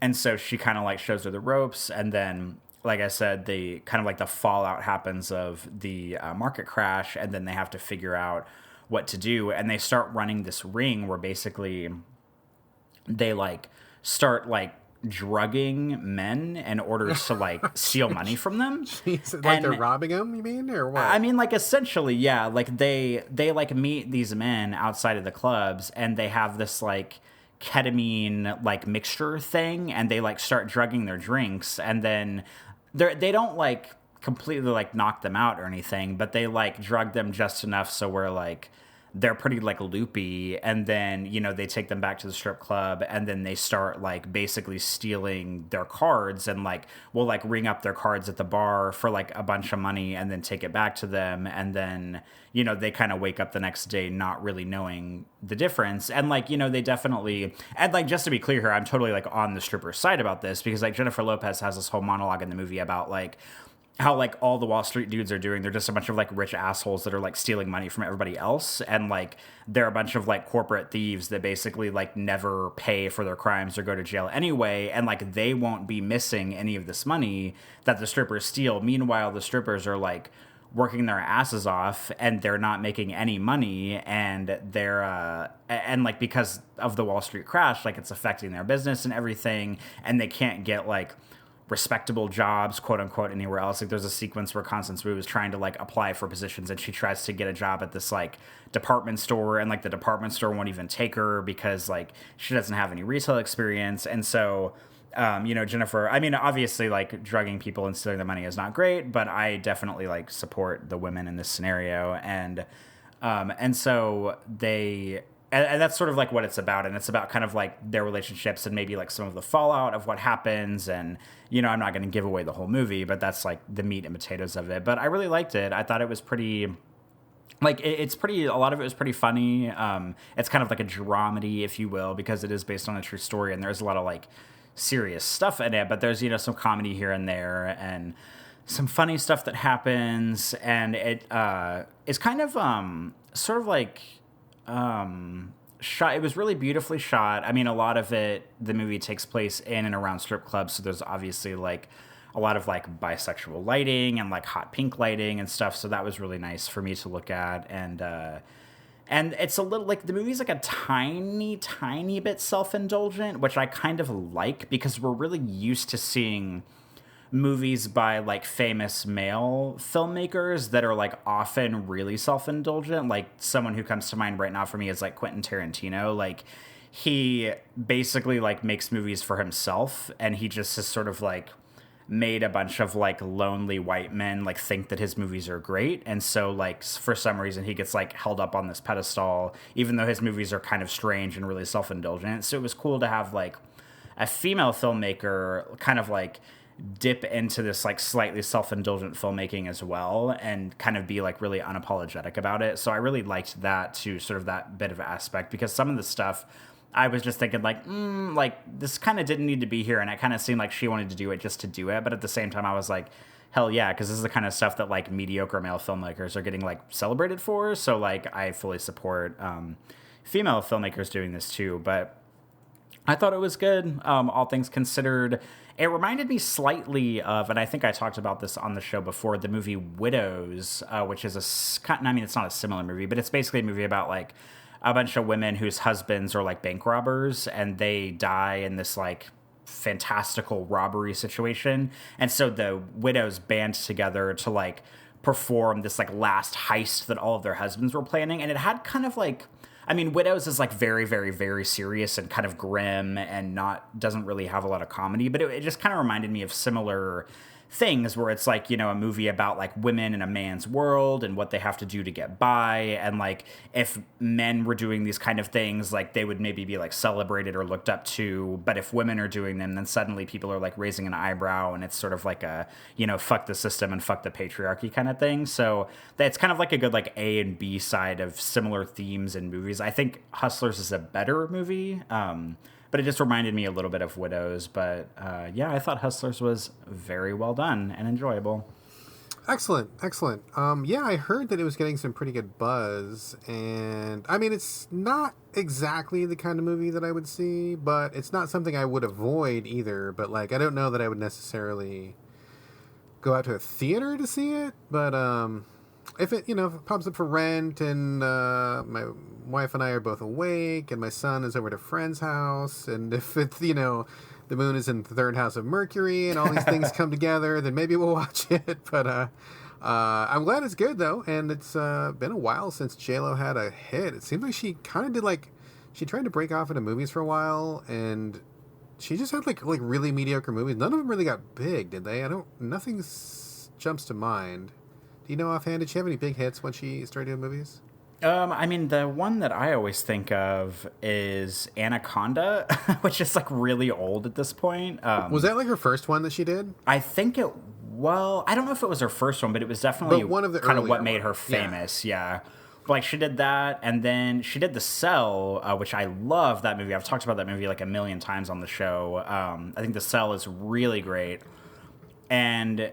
I mean, she's done some other stuff, and then she took a break to like do her music career because she was an actress first, and then went into music, and then is kind of coming back into the film space. And she just had like a romantic comedy that came out a couple months ago where she was like, I can't even remember. She was like a maid or something, and she was trying to apply to these like corporate jobs, or something like that. I remember seeing the trailers for that. Yeah, and that seemed like it just kind of came and went in the theaters. And I mean, I think she's really, really good in Hustlers. I keep seeing some like articles and tweets that are like, "Ooh, Oscar buzz for J-Lo," and like, I mean, I don't think that what she's doing in this movie is like Oscar worthy, and I would be really surprised to see her get like a, you know, Best Actress or Best Supporting Actress nomination. But I do think it's probably the best acting work she's done in a really long time. And something else that impressed me about her in the movie is like she's like 50 and is like one of the most like muscular women like I've ever seen. Like her like shoulders and traps and arms in this movie, like you can tell that she like worked her ass off to like learn how to pole dance for the movie, because pole dancing is fucking hard. And she like has her whole sequence in the movie, and from what I can tell and from what I've read, I don't think she had like body doubles for any of her stuff. Like maybe a little bit, but like I haven't really read anything about like, oh, like here's J-Lo's body double for the movie. So it seems like she did a lot of her own stuff for it. And just like her just like shoulders and chest and arms, like they're fucking rips. Like I don't know why she's not doing like an action movie or something, because she looks like she could be like, you know, a side by side with like Charlize Theron in Atomic Blonde. Like she looks like she could really kick some ass. And it was just cool to see like, you know, like with especially like in a movie about strippers, because it's a lot about like femininity, but it also like the strength in her character, like not only physically but like emotionally in the movie. So it's cool to see sort of like that balance of sort of like both worlds colliding. And she looks fantastic in the movie, and it's also the best acting work she's done in a really long time. Excellent. Well, it sounds like it's going to be a big win for J-Lo, and I honestly haven't heard much from her lately. So, I mean, I don't know. Maybe it's time that she gets back in the spotlight and starts doing some stuff like that. I mean, she can do whatever she wants. I don't care. She's way rich, and she could probably fuck off and do nothing for the rest of her life, and she'd be fine. But, I don't know. She wants to come back and do some movie stuff and stuff. I'm sure that'd be welcome. So, yeah, maybe she would do an action thing. Because, I mean, I saw pictures of her, and she does look amazing for... and not even just, like, amazing for 50. Like, that sounds like an insult. I don't mean to say that as an insult. Like, she looks amazing, period. Double amazing for 50. So I mean, maybe she will transfer into doing some action movies. I mean, I think that more and more these days ladies are doing like more respectable action roles, and so I'm sure that would be totally welcome too. So I don't know, we'll see what she does. I don't know. Yeah, I hope so. That sounds fun. We are going to talk, I know we're caught in the time loop here, but I'm very curious to see how your midnight Hitman session went. But we'll hold on to that because even though people have just heard about it, I haven't heard about it yet because we live in backwards universe here. So I'm very curious. As far as me, I don't have a whole lot to report. I've just been really busy with just stuff like paperwork and cleaning up the house and doing homeschool stuff. I mean, nothing like really super worth talking about. I did another Inside Xbox show yesterday, and that took up basically all day. So we were on set doing that. I don't think they're archiving them. I'm not sure if they are, but anytime that they do an Inside Xbox, me and one person that I work with are kind of becoming like the go-to people for that. So anybody listening, if you want to see me doing some American Sign Language for the Inside Xbox show, you can look up those streams. I think it's like mixer.com/mixerasl, I think is the link. It may still be up by the time the show airs. Maybe it's not. I mean, it's kind of a news show, so I'm not sure if they're archiving a news show, because why would you go back and watch old news? There's not really like a lot of value to it, but it might still be up. Maybe take a gander if you're curious. Other than that, the only like real significant thing to talk about is I went to the state fair last week. We didn't talk about this yet, did we? We did not. Oh my god. Oh, dude. Okay, so like I'm 43 right now, and I think I look pretty good for 43, but internally I'm like a rotting mess. Like, it's disgusting. Like, my body is telling me like in 1,000 different ways, like I am old, like, hey man, if this was prehistoric times, some saber-toothed tiger would already be eating your nutsack right now. Like, I wouldn't have survived, right? So I think part of that is how much you can tolerate rides. So are you like a ride, like, like a Tilt-A-Whirl, the Zipper, the Wildcat, roller coasters? Are you like that guy? Do you ride rides, Corey? I mean, I would, but now that I think about it, I don't think I've been to like a roller coastery park and probably like, oh my god, probably since I was like 19. It's probably been like more than a decade now that I think about it. Jesus. Okay, so a really good way to find out how old you are biologically is to get your ass to a theme park and ride some rides. And I will tell you, if you're like me, your body will tell you really quickly it does not want you on those rides. So my son is 10, homeschool son is 10, and he loves rides. He's still in that part of life where like he, can bounce off walls, full of energy. He can do anything, go all day, go. It's fine. And we took him to the fair because he loves it, and we love it too. We have a good time. Eat lots of fair food, walk around, look at livestock, and see crazy things. And there's music and everything, so it's really fun. But he wants to ride the rides, and so like from like 0 to like 6 or 7, he's been limited to like the little kid rides. So like the roller coaster that only goes up like 2 feet and comes back down 2 feet, like the micro coaster, or like the little golf cart that just kind of spins in a circle and it doesn't really do anything. So he's been on those, but now he's actually tall enough so that when you line up in one of those rides and it's like, you must be this tall to ride, like he's tall enough for all those now.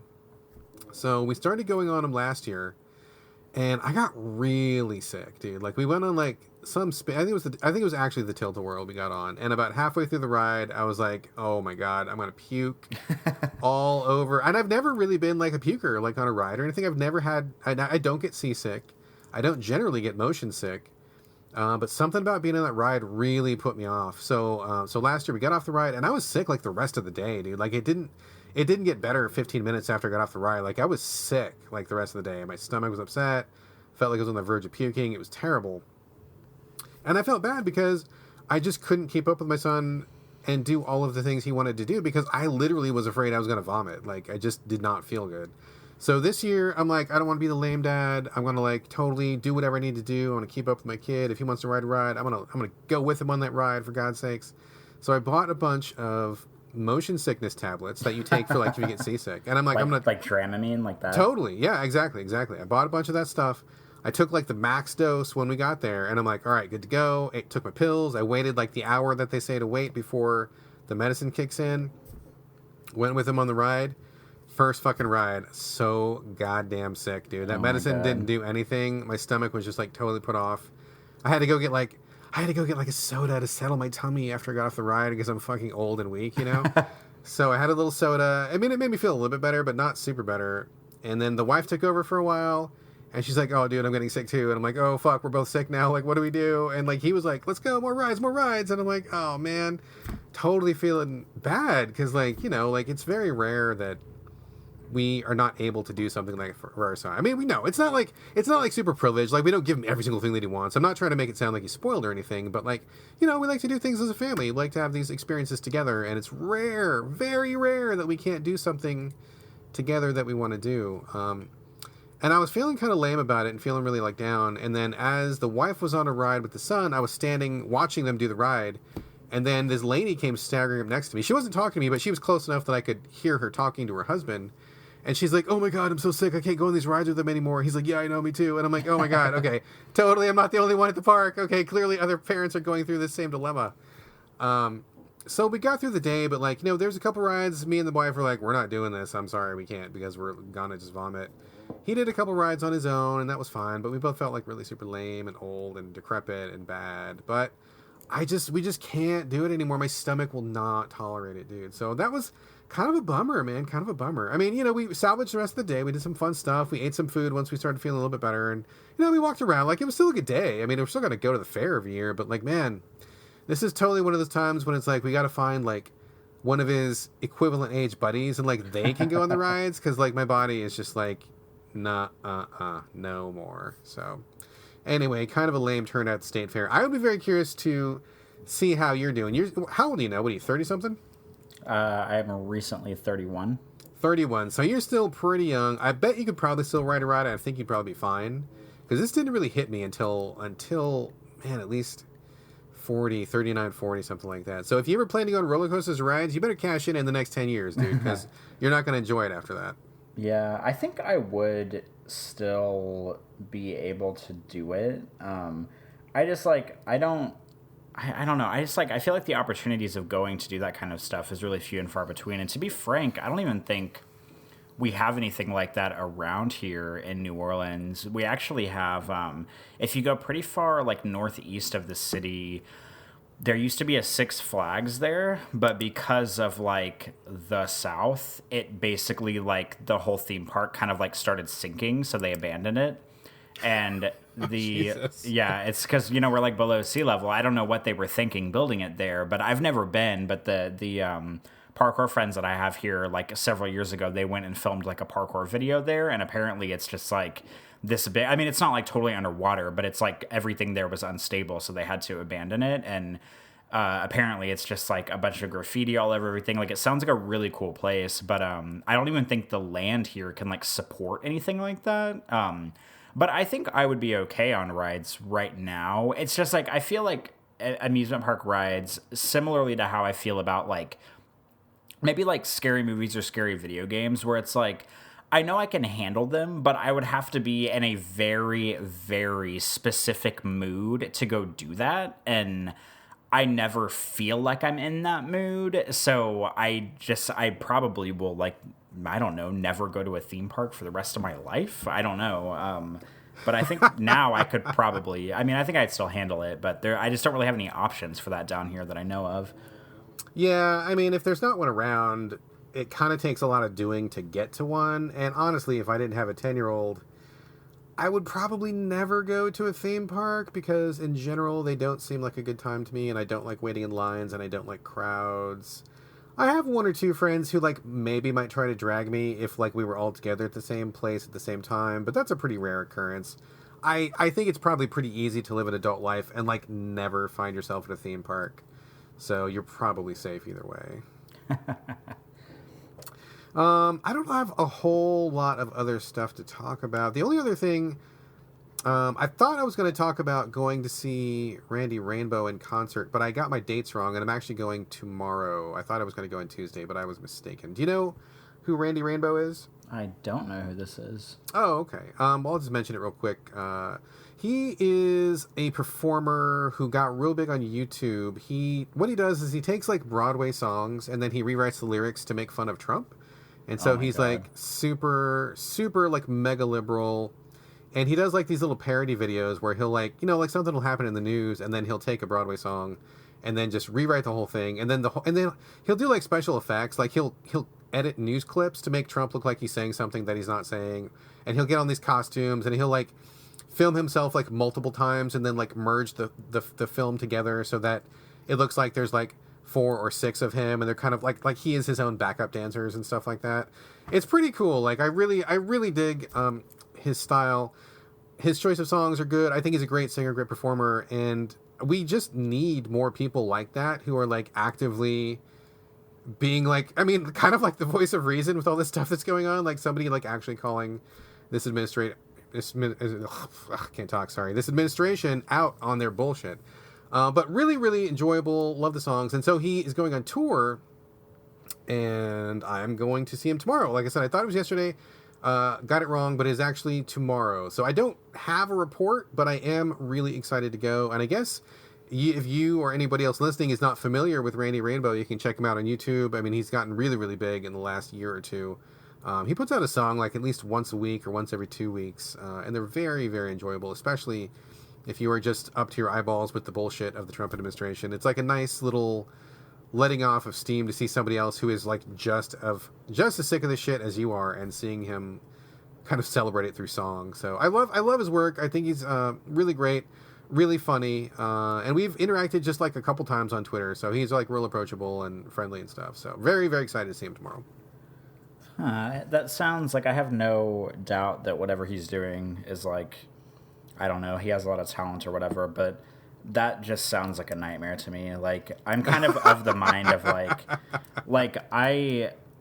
because I mean, I have a hard time grappling with these kind of things, because in my mind, like, yes, he's doing a service by like calling out, the administration on their bullshit or whatever. But on the other hand, like, he's also spending a lot of time and energy just giving the administration the attention that it wants. And so, like, whether good or bad, because like, like President Trump, like if he tweets something and he gets, 5 million people, quote, retweeting him saying you're an idiot or you don't know what you're talking about or fuck you, all he cares about is the numbers going up. Like, he doesn't care about people saying fuck you. So like any attention is good attention to him. And like I see so much like news and shit about him like already that just makes me want to like kill myself, that I wouldn't want to waste my time like engaging in entertainment that is actively involving like his name coming out of an entertainer's mouth. Like I really just don't have the time or the energy or the patience for that. I totally hear you. Like I think that's valid too. Like I absolutely get that take 100%. But at the same time, I mean, I think there's also, I mean, for me personally, like there's a lot of value in just like knowing that there's at least one other person out there who is like not afraid to say something and is not afraid to be seen as in opposition. I mean, I don't know how much you're on Twitter these days. I know you're on Twitter a little bit, but I go crazy on Twitter sometimes, retweeting shit and engaging people. Like I don't go into like the mentions of something, but I spend a lot of time reading people who tweet political stuff, and so I definitely I am of the mindset where I want to engage in some of that stuff, but I totally get why like you wouldn't want to, or like, there's plenty of other people who don't want to either. So that's a valid take as well. But I dig his voice, I dig his songs, I dig that he's out there being loud and proud and being out where people can see what he's doing. So I'm down for it, and I'm looking forward to it. I may even buy a shirt because I want to support the dude. So we'll see what happens. I'll report back next time. Well, please do. I look forward to hearing what you say about it.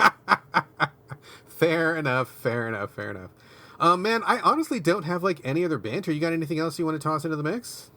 Not really. I mean, I've just been so fucking busy lately, like working on photos and going. I mean, that's like, I feel like going to see it. Like I mean, I'm bringing one goddamn game to the show this week. Like I barely have even been playing video games lately, which you'd think would give me so much time to do a lot of other stuff if I'm not even playing video games, but I'm not doing anything at all lately, so I really don't have anything else exciting to talk about, unfortunately.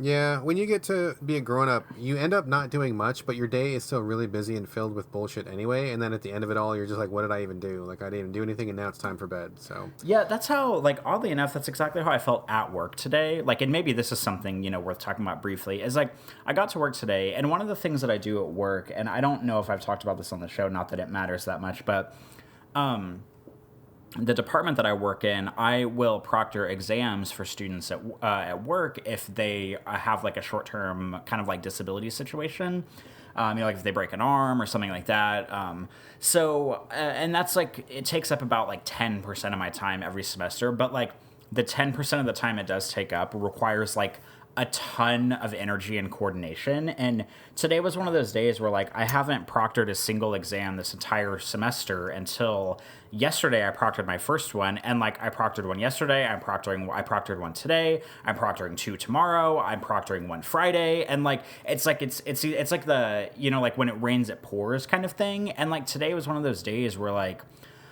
I have a staff meeting every Wednesday at 10:30 and I get to work at 8:30.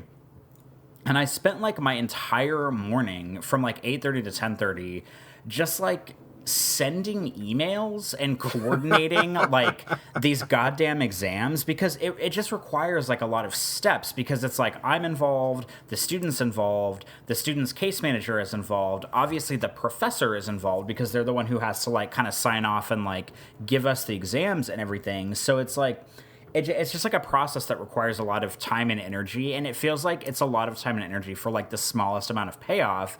Because I was like sending all these, I like read an email and then I like, do a little bit of paperwork and then I send an email and like repeat that like 4 times in order to get these exams underway and like to get them scheduled and everything. And like before I know it, it's like 5 minutes until my staff meeting, and I'm just like, I have not done a goddamn thing today. Like all I've been doing is like reading and sending emails, and I've already wasted 2 hours of my work day and like not even doing my primary job that I'm there to do.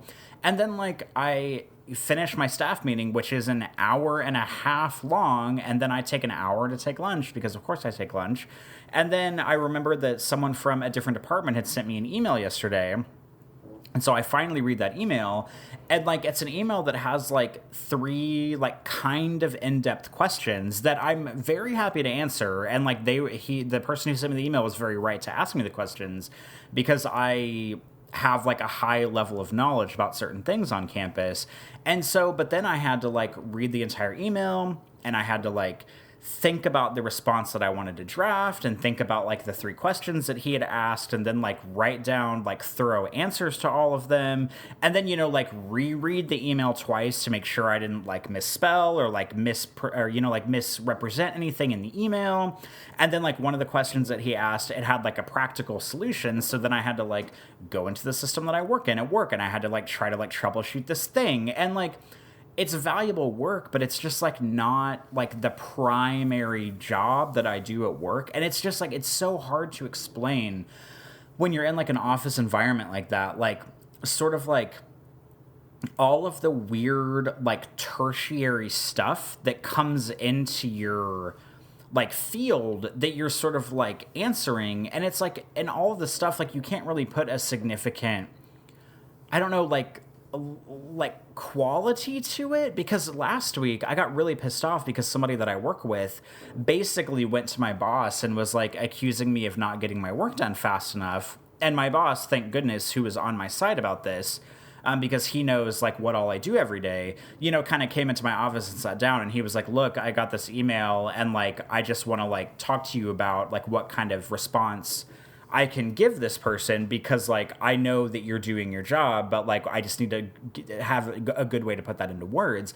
And like it's just one of those situations where like the person that was accusing me of not getting my work done fast enough only understands like 30% of the work that I do on a daily basis, and thinks that that's like the bulk of the work I do. And I was trying to explain to my boss like, oh well, I also do this, and then I get an email out of the blue that has 3 questions in it, and then I have to answer those questions, and then I get a phone call from somebody, and I have to think about the question they're asking and then answer them. And it's just like all these little tiny things that like in the moment don't seem to amount to a lot, but then when I reach the end of my workday and I think back on like what all I got done, I'm like, wow, I spent a lot of time doing like really stupid bullshit today, but it was all stuff that I needed to do, but it wasn't like my primary job. And it's just so weird to me, like when stuff like that happens, where like you just said, like you spend a lot of time like not doing a lot, but it somehow like takes up so much time, and then the day is over and you're like, wow, what the fuck did I even accomplish today?